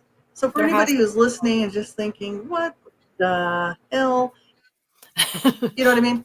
If it's not for you, turn the channel. We're not trying to offend anybody. We're just No. out here a voice for people who really need a voice. You know what I mean? Yeah. And we're not, we're not everybody's cup of tea. We're definitely not everybody's cup of tea. Lori, but there's so many children abused and animals abused and the elderly abused. And I'll tell you, if you are abusive to elderly, animal, or children, that tells me everything I need to know about you, and you're a scumbag. And like, we see so many different cases of people abusing dogs and starving dogs. And, I have been on a bitch fest for the last 2 months. So I know someone in my neighborhood that had a cat, and they had a baby. So the baby came, they threw the cat of 8 years outside. So the cat has been coming around everybody's different, like everybody's house. The cat will lay on their banister. It'll lay on their porch. It'll lay on top of their car. And then they'll say, well, I don't know who the hell's cat that is. And it's like, I literally want to go right over and smack them in the head and say, now you know that's your cat. So I'm outside yesterday. I'm letting the dog out. Yeah. The dog spied the cat. And he barked. And I'm like, no, don't bark. Don't scare it. And he's sitting there looking at me like, I always bark at the cat. But I was trying to get it to come close to me. This is what I do. Well, I was going to get it, and I was going to take it to the shelter. But I'm like, there that poor cat is. He has been in a home for 8 years. You have a baby, and you kick that poor cat outside. Like, what the hell are you thinking? Like, the cat's laying on your car, and the cat's laying on your porch, and you're saying, I don't know whose cat that is. Well, I don't know. Why would he just be hanging out at your house? But I've been feeding him. I'm not going to lie. I've been feeding him. I don't know. And then you have to wonder how well they're going to look after the baby. You know what I mean? I got to question that. Yeah. I know, but people that don't have any feelings or any compassion for an animal, most likely will have no compassion for a baby. Yeah. Well, the bad part is when my daughter had our grandson, they stayed with us for a while because she was still going to college and she was working. So it just made it more convenient that I helped her, until she finished school and worked. And I'll never forget, like, we had a dog at the time. And the minute that we brought the baby home from the hospital, we showed it to the dog. And the dog was there, and the dog smelled it and like cuddled right up to it. And I'll never forget one night Roger went in to touch the baby in the bassinet, because I always had this habit. I would feel that, like, put my hand on their belly so I could make sure they were breathing. And Roger went over to check the baby, and the dog barked at him. The dog wouldn't let Roger by the bassinet. And he's like, he kept saying to the dog, I'm just trying to check him. I'm just trying to check, and the dog would not. That dog was so protective of that baby. He didn't want nobody around the baby. And I'm like, the dog really was protective. You can't even get near the baby. And he's like, and then finally, that's amazing. Yeah, but it was like the dog was so protective of the baby. But that was the first thing that she did. She came in and she sat him down, and she's like, well, you might as well, you might as well meet your sibling. But we did that with all the kids as the kids came, because it was like, they're going to have to get used to being around the babies. And my one grandchild comes in, and it's so funny because the dog will meet her at the door, and she'll just be like, go lay down. And then the dog will give her a big lick across the face. She tells him to lay down because she don't like him to lick her face. That's funny. She'll say, get out of here. She'll say, go lay down. And then the dog will go over, and he makes sure he goes like right up her face with his tongue. And then she'll be like, ew. But I said, when you get but he loves her. That's so sweet. He does. He really does. But when you have a child, you you get your child used to that animal, and you get that animal used to your child. I will say one thing that I never did and I would never do is I see a lot of our friends, if they have a dog, if the kid can crawl on the dog, pull on the dog, hit the dog, and everybody's like, ha ha ha, hey, that dog has feelings too. So your kid don't have no right to be pulling my Right. dog's ears, hitting them, kicking That's them, right. stomping on them. No, my dog has feelings just like yours. And we never, That's right. we've had different breeds of dogs that people would say, oh, they're scary or they're dangerous. And no, they're not. It's all in how you raise them. My grandchildren, my Yeah, neighbors that's right. could come up and they could lay on that dog. And I don't mean lay on her like harm, but like the dog would be laying on the floor and they would cuddle right up to the dog. That dog never did anything. And I'm like, No. it's not the breed. It's the human teaching the breed or, provoking Yeah. the breed. But like I said, I truly believe if you're having a baby, get that baby used to that dog, That's right. Get the dog used to your baby. Don't get, but honestly, Yeah, that's I'm the thing. I mean, pissed about that cat because I'm like, how do you just throw an 8-year-old cat outside? You don't. the thing is like, I should take it to some sort of an SPCA situation, some sort of an animal shelter, animal rescue. Well, I Because tried you have all kinds of coyotes out there. You got bears. We're out. That's a tasty snack for a coyote, right? Well, the bad part is like I said, they put it outside. The poor cat was used to being inside. It's freezing out. I mean, really sad. Pennsylvania's cold. I mean, it's like Michigan. It's cold in March, and it's like okay, but I did put a couple things out because I was trying to catch it because I thought if I catch that cat, you guys probably got more snow than we did up here. Yeah, it snowed today. We got our onion snow. We got a little bit of rain, believe it or not. Yeah. Well, now yesterday it was 50. Onion snow. Onion snow. It's always the first snow after spring. That's what they call it in PA. Yeah, that's cool. But it was 50 yesterday. It was freezing today. Then we got snow, and then tomorrow it's supposed to be 50 again. We just do all 4 seasons like in a week. Yeah, crazy. Yeah, you guys. We do a lot. Our areas are similar because we do too. Like, we have a nice sunny day, and then all of a sudden the next day we got a big storm coming in. It's snowing, and then it'll be and later in the afternoon it'll clear up and it'll be partly cloudy, and then the next day it's nice and sunny, and then half a day later it's raining because we have all these storms coming through, just like you guys. But we're near the mountains, and you're in the mountains. Like, you're not near the mountains; you're in the mountains. I'm not in the mountains. I'm just near them. Yeah. So. Yeah. We're 25 minutes from the closest mountain. Yeah. Like where I'm sitting right now. Like, it's about a 25-minute drive out there. Not to Banff, because Banff is an hour and a bit away, but Kananaskis K Country, the mountains are right just outside the city, like 20 minutes. It's right outside the city. It's really beautiful out there. Yeah. So we're right in the foothills, like we're in the foothills of the Rockies. Yeah, but it's all flat where I'm at. Like, it's sloping, kind of flat. We don't even have any trees because it's mostly it's like a plain. It's like a high plain. It's like Montana. Yeah. That was like the first time I ever went to It's just like Montana. There's an imaginary border that goes through there. Yeah. Well, the first time I ever went to Michigan, as I'm flying in, I'm looking down, everything's like flat. And I'm like, where the hell's the mountains, And I'm like, this place is flat as a pancake. There's nothing here. Everything was just flat. I'm used to got a big lake.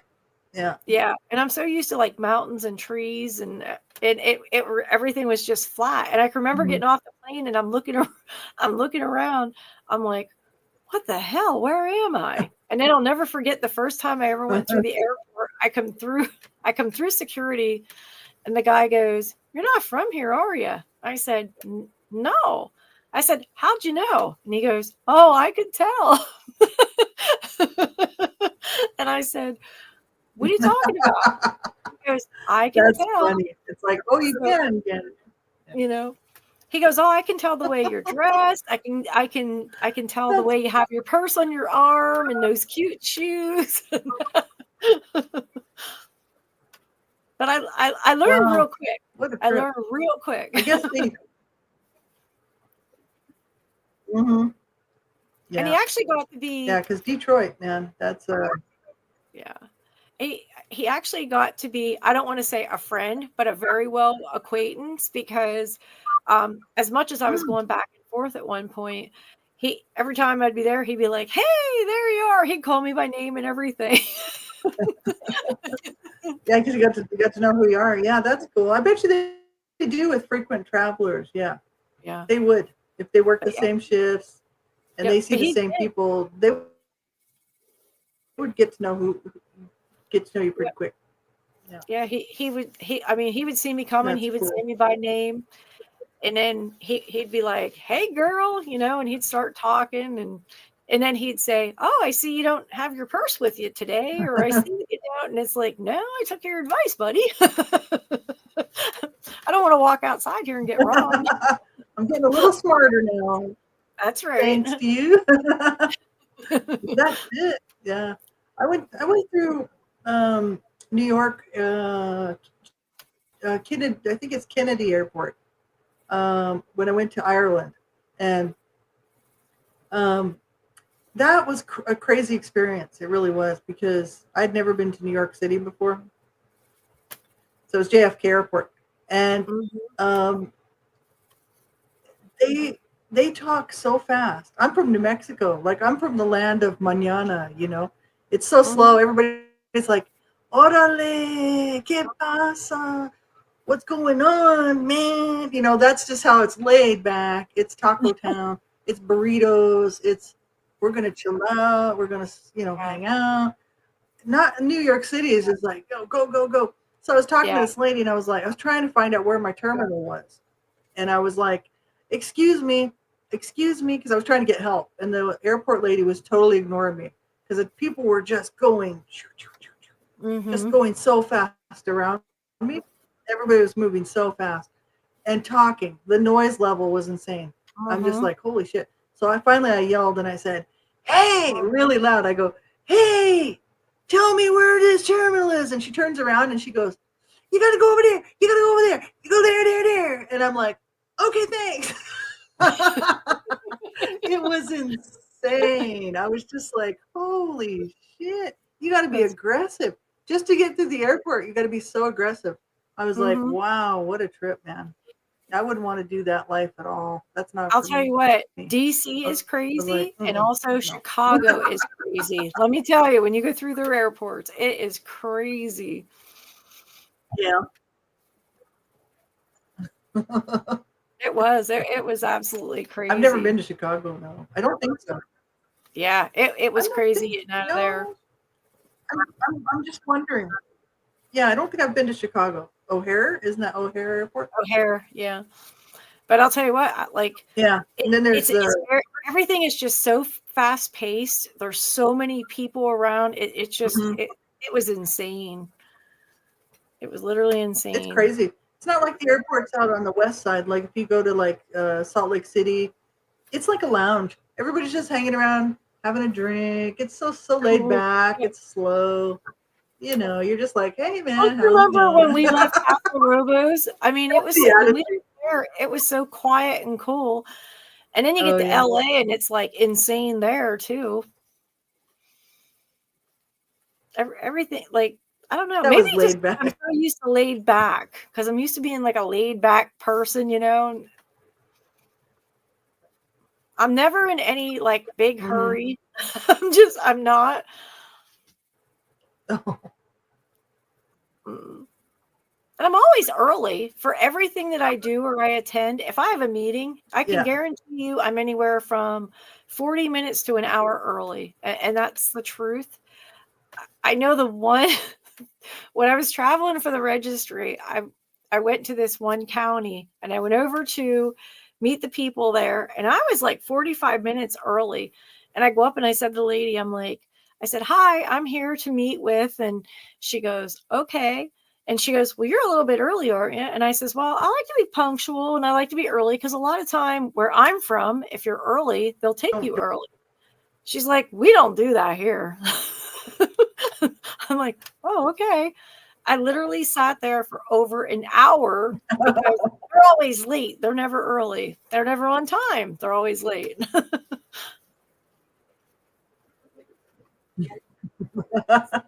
like, That's okay. funny. I guess being early didn't pay off. Yeah, it's pretty crazy. But I'd rather be early because a lot of times, terrible tonight. So bad. you know what I mean? A lot of times if an appointment ends quickly, like they'll take the next person. It's unbelievable.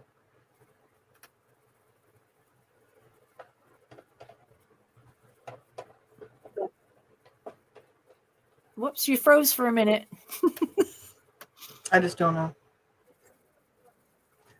Oh, it's been really bad. You've been frozen for like 3 minutes, and I'm just like, oh, wow. Talking away. It's so bad. The internet.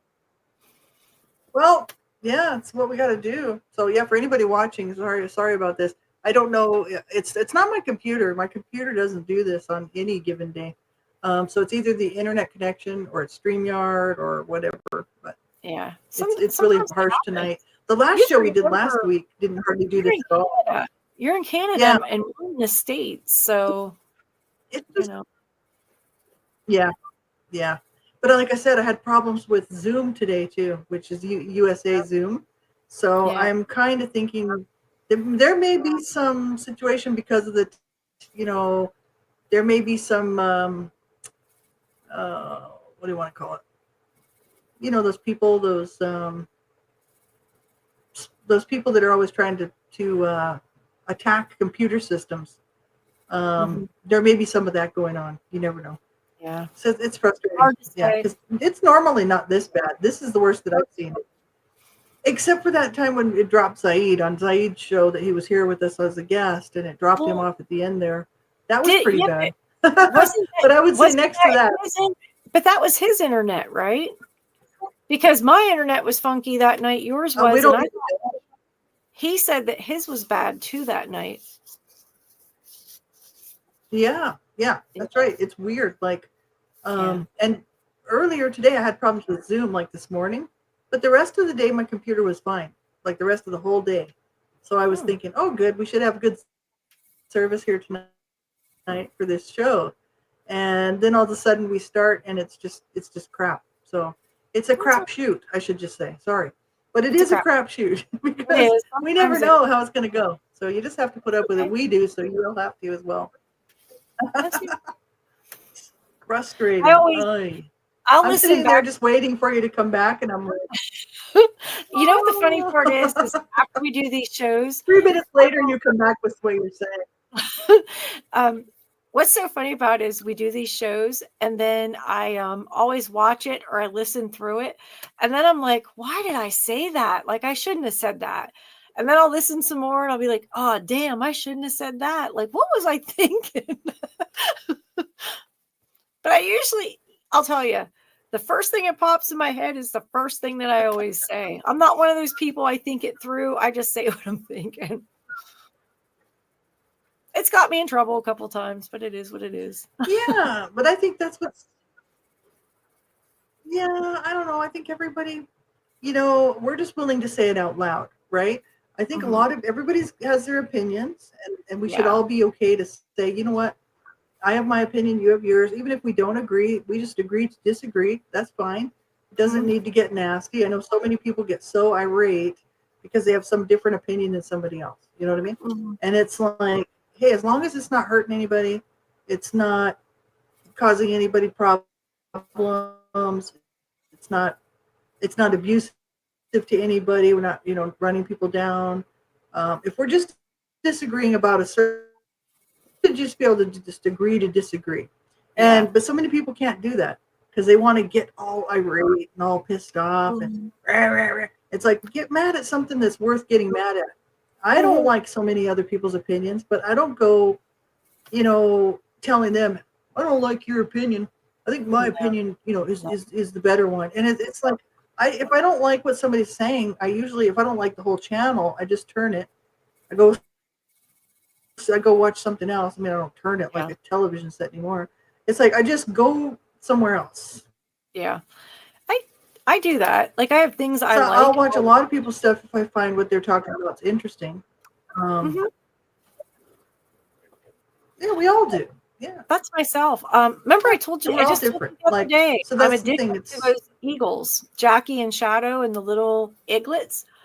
And I was talking about them at work the other day. And different That's people cool. like, That's really cool. I was talking about them at work, and some people was like, hey, that's really cool. Have you been watching that too?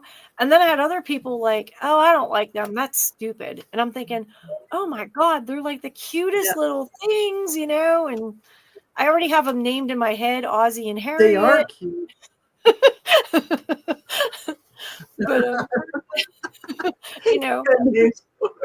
I already got names, Ozzy and I Harriet. think it's great. But like a lot of people, they don't. But it's just cute. what interests I'm into me. that kind of stuff. I like that stuff. Yeah. And that's what I said. I'm like, that's right. I mean, everybody's into different things.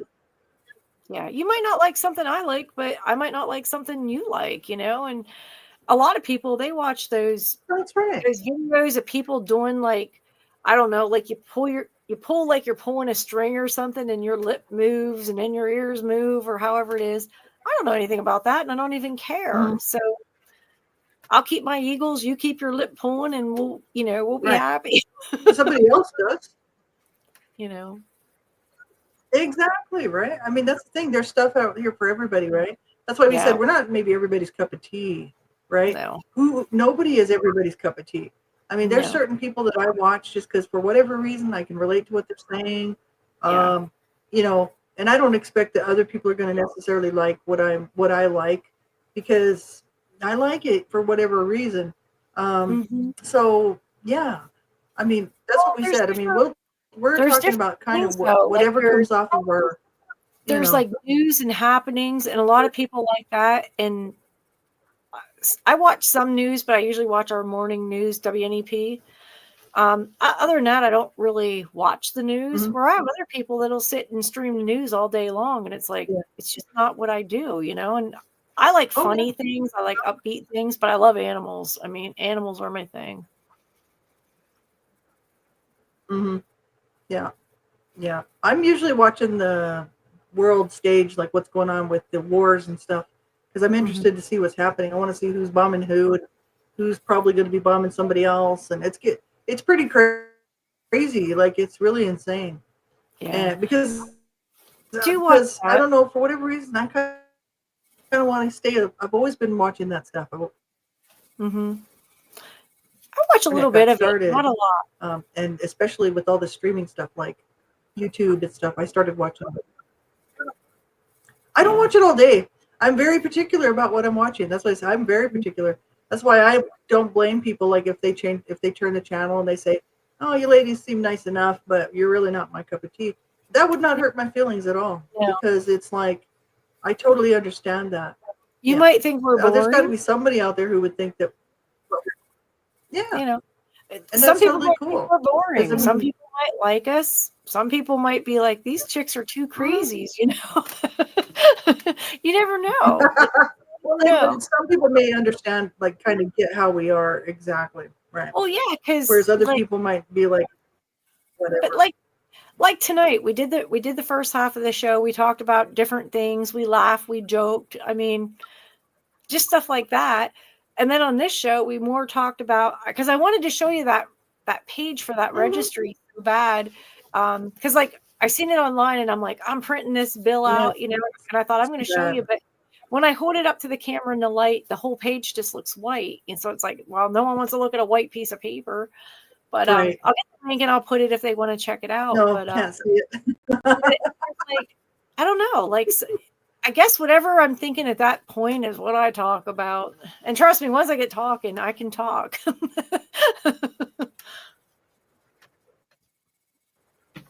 This is it. Well, this is why, this is why this show is cool for us, because we all, like we were saying on the first, if you watch the first half, part 1 tonight, we were talking about the fact that what we used to do with our advocacy work for online broadcasting and radio was scripted for the most part.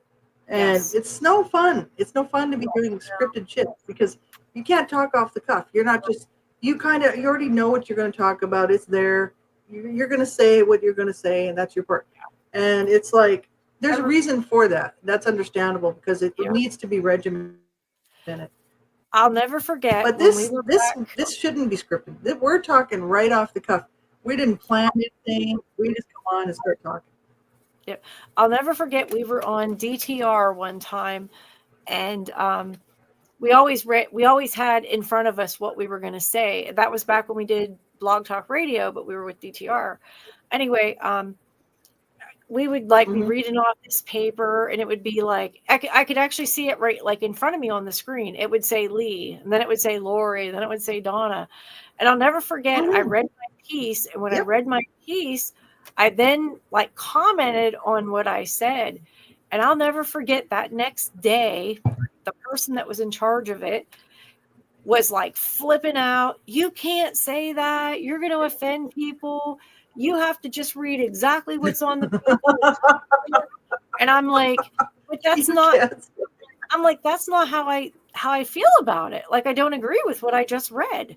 And you have to. And I'm like, I'm not going to say something that I don't agree with. Yes, I read what you had on the paper. No, I don't agree. I think it's stupid. I'm not going to tell people I think that. And I mean, that person was so mad. And they're like, you just have to read what's written down. You can't say anything else. And I'm like, this just isn't for me. I'm not going to be good at this. I said, because I'm too used to. It's not very much fun. No, I'm like, but it doesn't allow you to have an opinion. It never allowed us to have an opinion. It really didn't.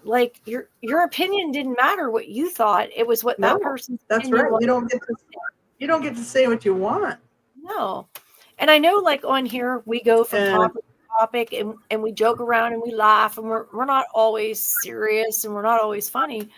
But I think it's better to be able to say, this is how I'm feeling, or no, I don't agree with that, or than it is to just sit there and read from a piece of paper. And then you get off the show and you're like, what the hell did I say that? Because, and then, well, because it's on the paper, but I don't agree with what I just said. So why do I have to say something I don't agree with? But at that time, that's kind of the news today, the media. But back then it was just read what was. They're just reading from a script. Yeah, well, but even back then it was read whatever's on the paper, or I can remember the email. It would be like a PDF, and it would be it would say Lori, Lee, Donna, and then it would just exactly. It was all organized. And I used to hate that. It was totally organized. And I'll never. I didn't like it because another time I went to do the show and I was trying to bring you on and I wasn't sure how to work the system real good. And I started talking about what we were talking about. And I'm like, thanks for joining us, Lori. And I hit the button and no Lori was there. And I hit the button again and no Lori was there. I was hitting the wrong button and I didn't know it. And I'm like, well, we're going to give Lori. I remember something about this. Yeah. This was a long, long time ago. Yeah. And I said, we're going to give Lori a few minutes. And all of a sudden, I kept hitting the button and you weren't there. I just said my piece and I'm like, good night, everyone. And I'll never forget, I got off there and I'm like, I couldn't get Lori to come on. And she goes, you're hitting the wrong button. And I'm like, well, then you should have hit the damn button. You were sitting right there. And then that's when I said you had to be the person to leave because I didn't know what button to hit. It's like, then you do it next time. That's funny. I remember something about that. That was a long time ago. Holy mackerel. A long time ago. That's pretty interesting you remembered that. Because we're talking, that's a long time ago. Yeah, man. We've been doing online broadcasting, online radio for a long, long time. And we've been talking forever. That's why we don't mind saying what we believe. We don't mind telling people what we believe. But I also understand that a lot of people would not agree with what we're saying. And that's fine. That's just fine. But Lori, at the end of the day, I've been called names. I've been put down. I have had people say the most rudest, ignorant things about me. And I think, okay, if that's how you want to feel, you have every right not to like me. You don't have to follow me. You don't have to like what I say. But I'll tell you one thing right now. I will not give up on a child. Right. I will not give up on an animal, and I will not give up on the elderly. That's right. So if you dislike me, then that's your choice. But I'm not going to ever give up on a kid. I'm going to keep talking. And trust me, I've had mean things said. I've had people say they hate me. I've had people say they hate me online. Oh, yeah. I mean, I've gone to I've gone to meetings. Freaking picketing and protesting against me, and I'm walking sad. You're the only person I know that's ever been personally picketed. It's like, holy crap! Terrible. You're like a good person. I went to that county, and I won't say the county because I don't want to offend the person, but I went to that county, and these people literally had signs going like this up in the air, and they were saying no registry, no registry. Because every time we did anything, I was always like, road to the registry, But no. And it's like, let me just say this. I am probably one of the most down-to-earth, boring people you're ever going to meet. There's no reason to protest me because all I was trying to do was get some work done for some kids. You're not boring. Why, thank you. You're down to earth, but you're not boring. I will just say that. Like, you are really down to earth, and that's why I really, really like hanging around you, because you're just down to earth. But you're not boring. Not at all boring. No. You might think you're boring, but you're not boring. Definitely not. That's what we can talk for 7 hours, and we have no problem talking for 7 hours. Like in our private life, we'll clean house because it's like, I got to clean house. Oh, me too. And we'll be talking 7 hours later, cooking dinner, running errands, going to the store. We're still talking on the phone. Do you remember the other day I was 7 in the store? hours later. I was in the store the other day talking to you on the phone, and the girl said something, and I go, I'm not talking to you. I'm talking to my friend from Canada on the phone. She goes, oh, I'm so sorry. I thought you meant me. I'm like, no, I was talking to my friend. Hey, I cook with you. I clean with you. I wander around. Like, I'm wandering around doing stuff. Yeah. I'm wandering out my building, out onto the street, and people think I'm talking to them, but I'm talking to you. And I'm like, no, I'm talking on the phone. Yeah. It's really funny because, that's the thing. No, we definitely have a lot to say. You know what I mean? But we just have fun. Most of the time we're just talking about fun stuff. But the stuff that we did is just so important. It really is. Not just us, all the advocates that came before us. For instance, that lady, you remember that black lady, Rosa Parks, who in whatever 1950 something refused to sit in the back of the bus. Mm-hmm. And she got, she got in big trouble for that. And it's like, but if she wouldn't have done that, the changes wouldn't have happened. No. But because she stood her ground and was like, I'm not going to be treated like lesser than anybody else. Exactly. I'm a person. Why should it matter what color I am? I mean, I'm proud of people like that they put themselves out there no matter what the cost, because they want to make positive change in the world. And you know what? That's what this world really needs. And we got together years ago, all with the same vision and the same desires and the same passion, which is to promote, for instance, saving children's lives from abuse. How about that? And also to speak out against abuse of any type towards a man, woman, child, or animal. And, to stand up for the rights of the child, all sorts of things. And we got together with this intention that, because we really, all of us in this group cared so much about this, it was a passion for us. It was it's what we felt like we were supposed to be doing with our lives. And we did some amazing work together. But there was so many before us who came before us, who, they ran that race before us. So they were holding the candle, they were holding that baton and the candle, and they were running that race.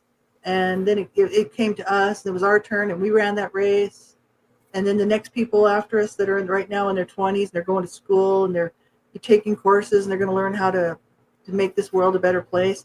They're going to have to be brave and speak out, even when nobody wants to hear from them. And it's kind of like, and they're going to have to be willing to just. It's hard though. Like what it takes, to say, I'm speaking my truth. Well, years ago when I started, it was more like a format. Like I worked within a school, and then I was at a hospital. And then when I got with that one particular organization, it kind of was more like in the public eye. And as time progressed, and especially now with social media the way it is, because back then there was MySpace, and I think Facebook was like just coming out, and our mutual friend Mike, that's it. He had said to me, he's like, nearly what we have today. Yeah. He's like, we got to go to Facebook. And I'm like, what's Facebook? And he's like, it's a new social media. He goes, everybody that's cool's over on Facebook. And him and I joined Facebook the same day. He's such a cool guy. I love Mike. I remember this. Yeah. And I'm like, okay, so we did. But I remember when Facebook got even then, we didn't have like everything that we have now. And I think that you're out there a lot more, and people are trolling the internet, and they're looking for things to hate you for or pick on you for. I mean, there a couple of months ago, I had somebody doxing me. They literally were saying about where I lived. And then I'm like, well, you know what? You can put that out there, butthead, but that's not even my address. Like, exactly. It's an old address, and that's the address I'm keeping out there, but that's not even my real address. You're not even on Google, so they can't even find you on Google. No, it's not. And like I said, they have an old address, and it's like, okay, we'll keep that old address, but it's not where I am, so whatever. But I think it's crazy. I mean, that's I really do. It's like, you're literally trying to put my information out there for what purpose? Because you don't like me because of something that happened 20 years ago? Like, come on, get a life. But it's like, I think people look for things to try to like make fun of you for, or hate you. I know, but what purpose would you have to look something up 20 years ago to try to make me look bad, or to hate on me, or to put out where I live? Like, seriously. And these people was on their comment, and the one person said, I'm 3 hours from there, and another person said, I'm an hour from there. And I'm like, you could really put me in a really bad position. I could have been hurt. Somebody could have hurt me because of you being an asshole putting my information out there. But I do not agree with all these different websites where you Google somebody and it leads you right to their front door. I don't agree with that. And I don't like, they have some things where you can look up where people live. I don't agree with that, because you are leading criminals to people's homes. People just like myself, I try to maintain my privacy, and I live in the middle of nowhere. Situations. Yes, and I live in the middle of nowhere just so I can avoid that, because I want my privacy. But in the same sense, like, you have these different things, and I was just like that person. They're like, "Well, I know she lives here." And it's like, well, okay, yeah, if you say I do, no.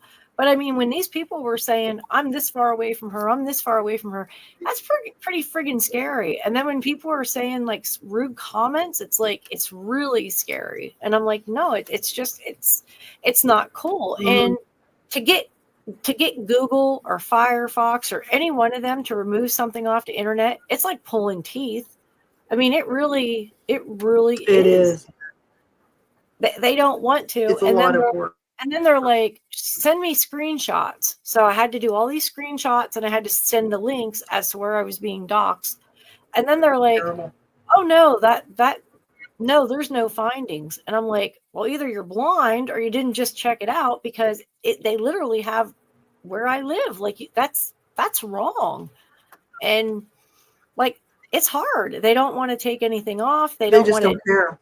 Yeah. No, they don't. They do not care. No, it's no biggie. No biggie to them.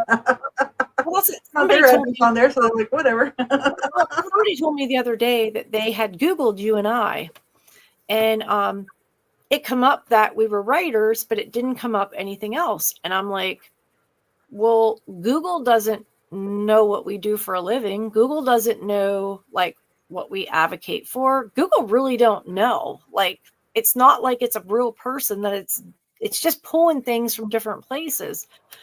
Well, it doesn't say anywhere on there you're a child rights activist. And I'm like, well, maybe it doesn't on there. Pick up a newspaper or pick up somebody that's talked to me or interviewed me, or, Google's not always right. Just because you find it online does not mean it's the truth. And people don't understand that. They'll stand there and argue with you. Nope, Google's right. Mm-hmm. And it's like, I don't think so. Yeah. Not always. That's right. That's right. Yeah. It's just information, and there can always be bad information on there. But it's just the same with AI. It's like it's not 100%. You know what I mean? It said you're an author and I'm an author. It had nothing about being a child rights activist. It had nothing about like podcasting, nothing. And I was like, holy hell, we've been broadcasting since 2008 together, and there's nothing there. Mm-hmm. And I started in 1995, people. That was long before like I even had a computer. Okay. I don't think Roger and I got the first computer until I want to say it was like the year right around 1999, 2000, something to that effect. Mm-hmm. Yeah, and I didn't get one until about 2004, something like that. 2005, right in there. Well, yeah. I met Isabel Isling, and it was right around the time she used to have a blog about music. And I found her blog, and I'd get on there and I'd read her music reviews. She used to review music. She was really good at that.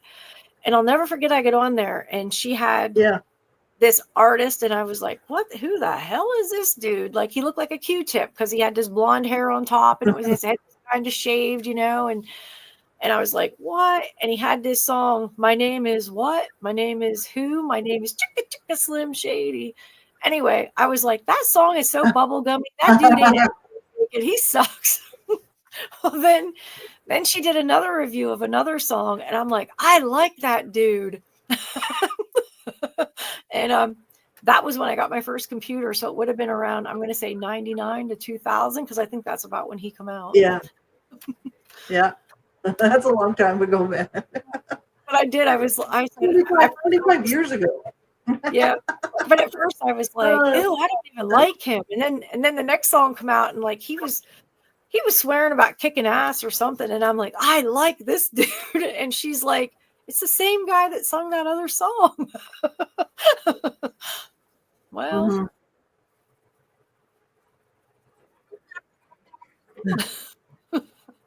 I'm being honest. That's funny. I don't know. I really liked him when he first came out. Me too. Yeah, that's wrong with that. I mean, it's the best way to be. I liked him when he first came out, and then I didn't like him. I'll tell you, like I liked him when he first came out. Now that he's older, I'm not so into his music. I like his older stuff better than his new stuff. Mm-hmm. He has a couple of new songs I like, but it seems like it's different. I liked him when he was raw and edgy. And I know that he's older, just like us. We grew older, we changed too. But he just used to seem like so edgy. Like he didn't care what he said. And then anymore, it's like, I don't know. His music's just not, I don't know.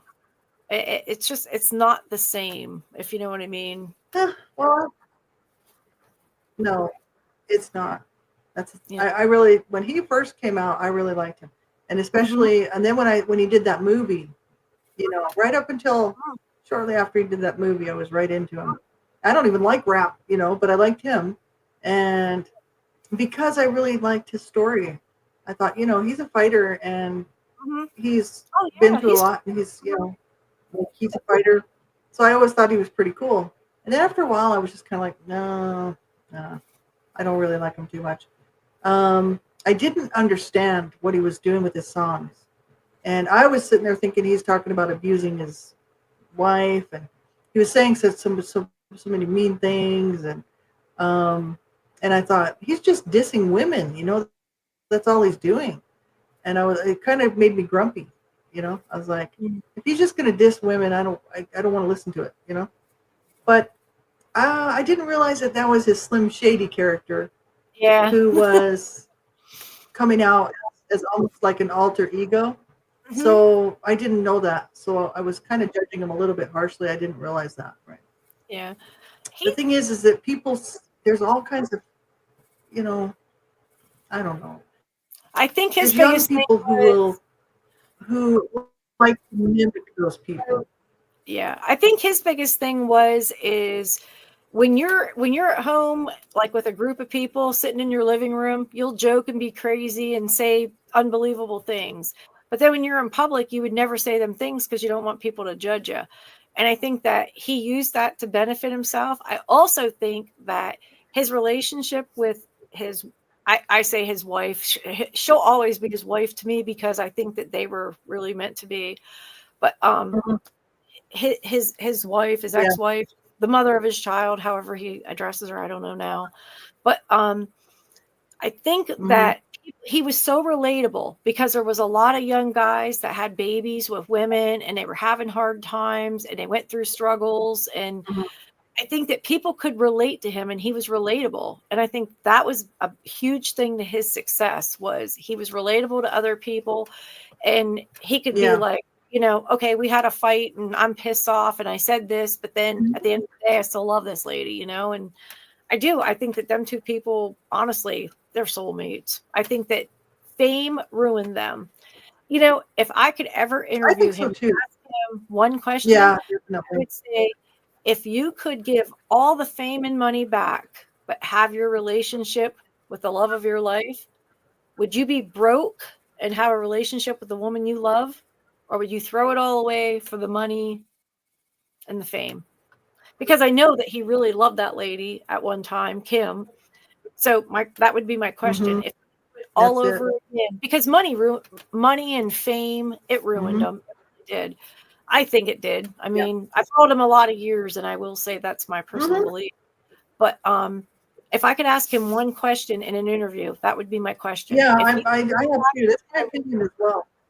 If you could go back to a life with Kim and your baby and be broke, but be in love and be happy, because I heard him say in an interview one time that he was never successful at a relationship.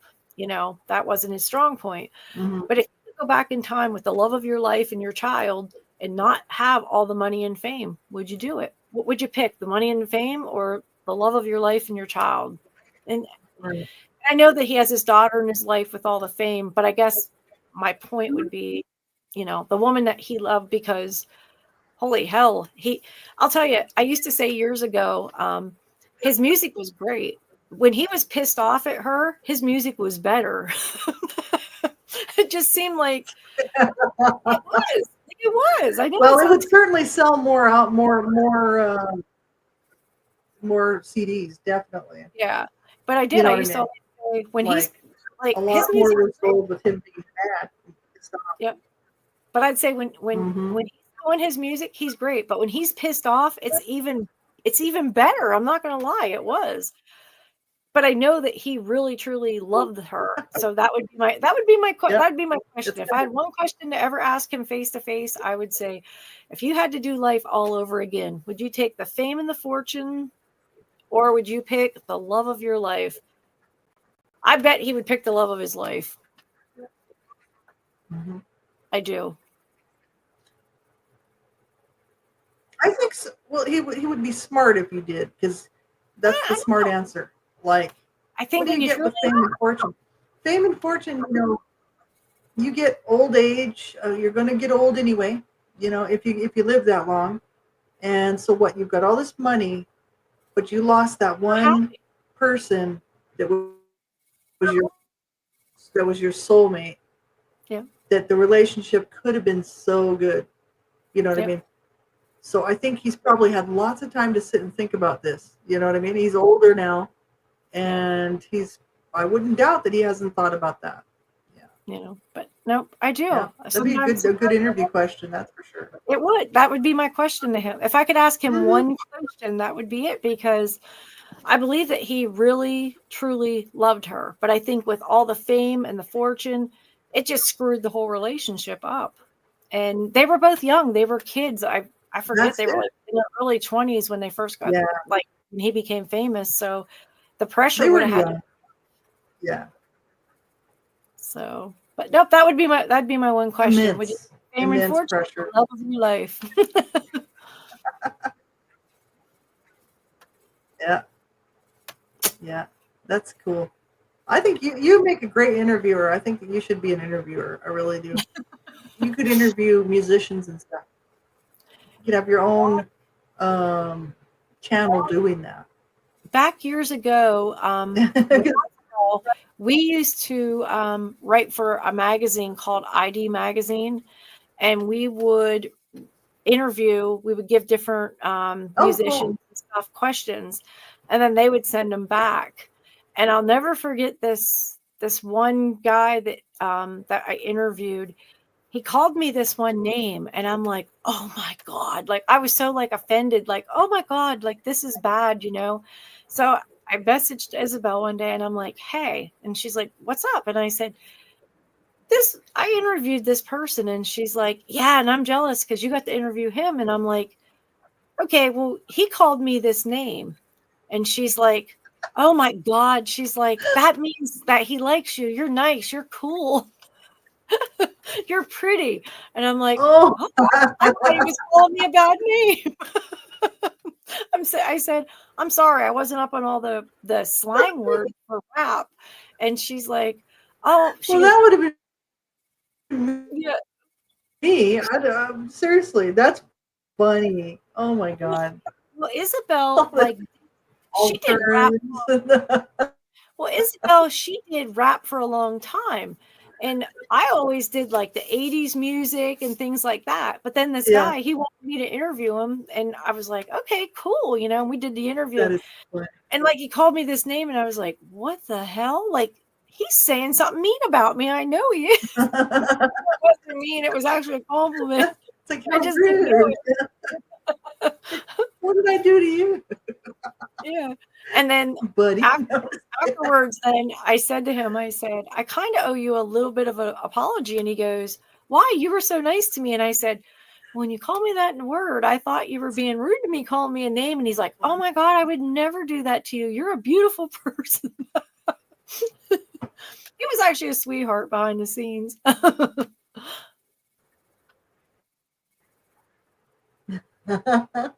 That's cool.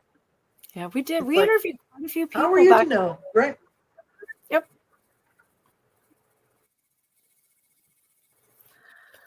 So that's cool. Well, Lori, it is 1:15. Really so cool. I'm gonna hit the hay. I got school tomorrow. Yeah, you've done a lot of really, really cool stuff. Yeah. I've had a lot of great opportunities. Thank the Lord. Mm-hmm. Just really interesting stuff. Yeah. Mm-hmm. That's cool. That's Yep. very cool. It's all up to God. Yeah. I always say he's going to put me where he wants me to be. Absolutely. Absolutely. Yeah. And that's totally, I believe that. And we believe that. No kidding. Because that's the truth of it. Mm-hmm. Yeah. But yeah, you've had some interesting sort of like, I want to say like side careers. You know what I mean? Mm-hmm. Like journalism, fiction, writing fiction, author in many genres, right? And just, talking to all sorts of people, interviewing people. Plus, you did the whole thing, a mother and a wife and grandkids, and you managed to upkeep all of that, plus a nursing career, as well as all this other stuff. And I'm like, that's really an amazing accomplishment. It is. So anytime you start feeling like, maybe like you haven't done enough or something, you can pat yourself on the back because you have done an incredible amount of work in the last 30, 40 years. Unbelievable. Yeah. I've tried. You're not that old. You know what I mean? It's like you've been my best. I tried to do my best, and I tried to give it my all. There was different things I wish would have come out a little bit differently. There's one decision when I first started writing, I wish that I would have never made. Somebody lied, and I hear about this lie every day. Well, From you've been, like, God obviously gave you some these. Yeah, but I want people to know, like, before you do a book with somebody or you do freelance with somebody, really check it out and check it out good, because that was one of the biggest mistakes I ever made. Was I signed a contract with somebody and then that person lied, and then it come back on me and made me look bad. And then you get certain people that will harass the shit out of you because, like, Yeah. they're blaming you, and it's And like, what well, why business don't you tell the person of that lied? theirs? And I'm like, the story's all over. Like, there's no story to tell. The story's been told. This person lied. So let's move on. But certain people, they just want That's to, right. they want to keep it going. They want to harass you. But I will tell anybody that, like, if you're going to do any kind of freelancing, Which always, is just like, crap. check it out. Know exactly what you're getting into, signing. Yeah. I mean, I don't know. it's completely understandable how you got duped on that. Yeah. Hey, You did your research, but it turned out that there was another person with the same name who had all of the same qualifications, and here he almost was like an imposter. Like he was basically taking somebody else's career and saying it was his. I mean, that's bunk. One thing that he did that was really upsetting was, I had asked for proof. I said, I need proof of this. I have to make sure that you're actually who you say you are and you've achieved what you did. I'm telling you, he sent me stacks of, like, vanilla envelopes, and it would have certificates in and pictures in, and he showed me videos, and I was like, okay. And I sat at my kitchen table holding the pictures and holding, like, the different certificates that he had won for different things. And I'm like, okay, like, this is legitimate, and I really believed it. But then, none of it was. He totally duped you. That wasn't your fault at all. He duped a lot of people. None of it was your fault either. And for the people, anybody else, yeah, he did. It's not just you. Did. And the thing is, it's like all these people out here who want to run you down. Shame on them. And all I can say is, for these idiots that are doing this, and hopefully they'll listen to what I'm saying. I'd love for them to hear my voice saying this. For whoever is going to continue this bullshit on of trying to make you look bad because of that situation, all you're doing is giving great advertising for Donna, because she's a great author. And what all those people have to do is just find out all the books that she's written and read these books. And many of them might actually like Donna. So all you're doing is steering people to Donna. So that's great advertising for free. So keep it up, bub. You know what I'm saying? Well, it's free advertising. I guess everybody gets criticized for different things, but it's like, if you're going to criticize me, do your homework. Before you say, I edited this or I wrote this, you better really check, because no, I didn't. I say it every time. I'm not an editor. I work with an editor. I've had 3 editors since I started this whole game. Because I don't edit, because I don't. It's not my thing. Like, I can write till the cows come home, but edit I cannot. And I had the first person, she did that book, and she destroyed it. It was 300 pages, and they whittled it down to what they wanted, because they had plans, and it was like, okay, whatever. I made my money, so I didn't care. But then now I do, because it's like, okay, now a few people are saying nasty stuff. But then I worked with the founder of that one organization that we volunteered with, and I worked with her for 10 years. She did all the editing. She took an author credit because she edited. There's still books out there that her and I did together, if anybody really wanted to look online.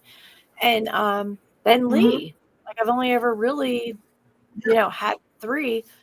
And you've looked over my stuff, and you've edited my stuff, but like, I don't edit because it's not my thing. I've done a few things. So yeah, I'm more of a writer rather than an editor, but I don't mind doing editing. I don't mind it. I like doing it. It's just that I don't think that's my strong point. I'm a better writer than I am an editor, but I'm still always willing. I'm willing to edit, if I need to. You know what I mean?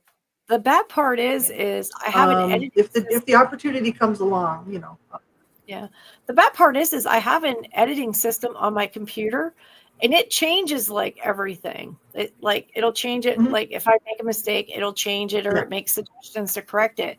So it's like, okay, whatever. Like hate on me because whatever. I don't care. I'm starting not to care about much anymore. I'm 55 years old and it's like if you want to pick on me about stupid shit, go ahead. I have better things to Yeah, do. exactly. Wait till you're my age, then you really won't give a shit. Seriously. If you wait for another 5 years, you're gonna be like, Lobo said, wait for 5 years, because then I won't give a shit about this shit at all. This is absolutely true, because now I'm almost 60 and I don't care. It's like whatever. Though, what I mean? people say, yeah, I'll be you in 5 years. But people say stupid stuff. Like they really, really do. Like I've had people say my hair is fake. Well, I can assure you my hair is real. My hair is long. Like you can see how long it is, and it's longer in the back than it is here in the front. But I have people say I have fake hair. Fake. I'll have people say I have fake teeth. And then I have people saying I have fake hoo-hoos. And I promise these are all mine. These are mine and this is mine. Yeah. Like people say silly stuff and it's like that's it. What possesses you to say stupid stuff like They're that? They're stupid. That's I'm like because they're ignorant. The word is ignorant. But it's just it's weird. It's like weird. Like people make comments like on different posts and it's like, your hair's fake. It's like, okay, your teeth's fake. Okay, if you say so, then your hoo-hoos are fake. And I'm like, okay. Right on, boo. Yeah, it's nutty. I just don't pay any attention to those people, I don't, but I really don't. It's like, for the most part, I don't, but I'll be honest. There's like some days if I'm having a bad day and I see something and it says about, well, you have fake hair. It's like, all right, buddy. But I'm not saying buddy. I'm actually saying something else. And I kind of get ugly because I don't even care. Listen, I have had so many people throughout my life say negative things about me or rude things about me. And I'm just like, I'm tired of it. Like, what gives people the right to think they can hurt you and get away with it? Mm-hmm. Like, what really makes a person think that like they can say rude things to you and it's okay? Like, you deserve their hate. Hate me for what? Because I'm here fighting for kids. Mm-hmm. Well, that's the thing. No, it's mostly just jealousy and sometimes just stupidity, And I think if you, because if they know that it does hurt you, then they win. You know what I mean? Because they're like, we got her. You know what I mean? That's why I mean, people will tell me, oh, well, if you just get a facelift, I'm just like, screw you. I'm like, I'm perfectly happy with my face. Thank you very much. If you don't like it, go somewhere else. You know what I mean? I just don't care, and I think that's a bonus for me because I'm very quick to tell people like that where to go, because I'm like, if you don't like me, see, but I'm like that. I don't really care. Once in a while, it's after 1:30 at night, so I can say that. Ooh, the kiddies aren't watching. Kiddies aren't watching. It's 1:30 in the morning. Oh, I gotta go to bed. I got school tomorrow. Yeah, but I know, that's why I was like, it's 1:30. It's 1:30. I'm like your alarm bell. I'm like, it's 1:30. It's 1:30. Oh, yeah, because it's getting late. But it was because we could talk all night. That's why. I mean, we could do a 72-hour talking marathon if we so choose to do it. We might have to take a nap once in a while. Get a snooze. We'd have to take a nap, but we could probably do it. No shit. But yeah, no, I'm to the point where I don't care anymore because there's so many rude people that say rude, hurtful things. Well, people that, I've had people right to my face run me down, say horrible things about my body, and I'm as a 60-year-old woman, and I'm just looking at them going, What the hell is your fucking problem? Yeah. And so what I do is I just ignore them, Yeah. and that pisses them off big time Yeah. because That's it. they want to see if they can That's get me. me, right?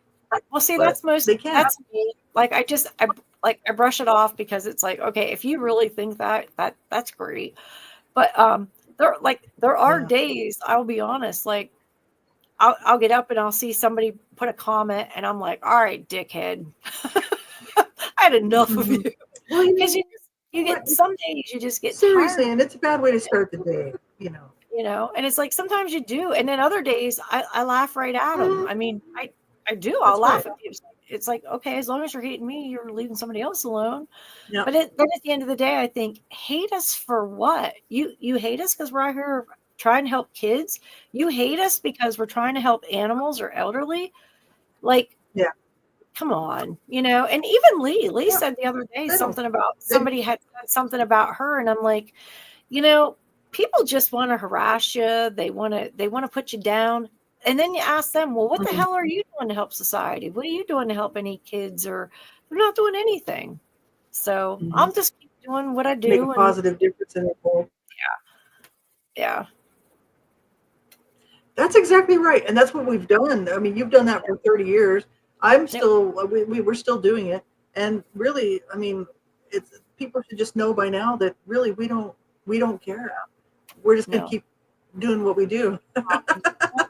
And there's a lot of people. This is a new show, so we don't. There are a few people watching the replays and stuff. But it's a new show, so not that many people know about it. But I think eventually people are going to start liking it. I really do, because I think people are going to see like we're just we're just who we are. We're not yeah. we're not really trying to be anybody any different. Like we're just who we are, and Corey, I I don't know think how to that's be really cool when anybody you can else. come on and be. I don't know how to be No, anybody else no, but me. And if you don't like me no. or That's you right. don't care, then just turn the channel. That's It's fine. that easy. Exactly. Go find something else to watch. Exactly. I mean, that's the thing, right? But I know that our tribe is out here. You know what I mean? So for Mhm. anybody who's catching this on the replay, thank you very much if you stayed this long for part two, 4 hours and 16 minutes in.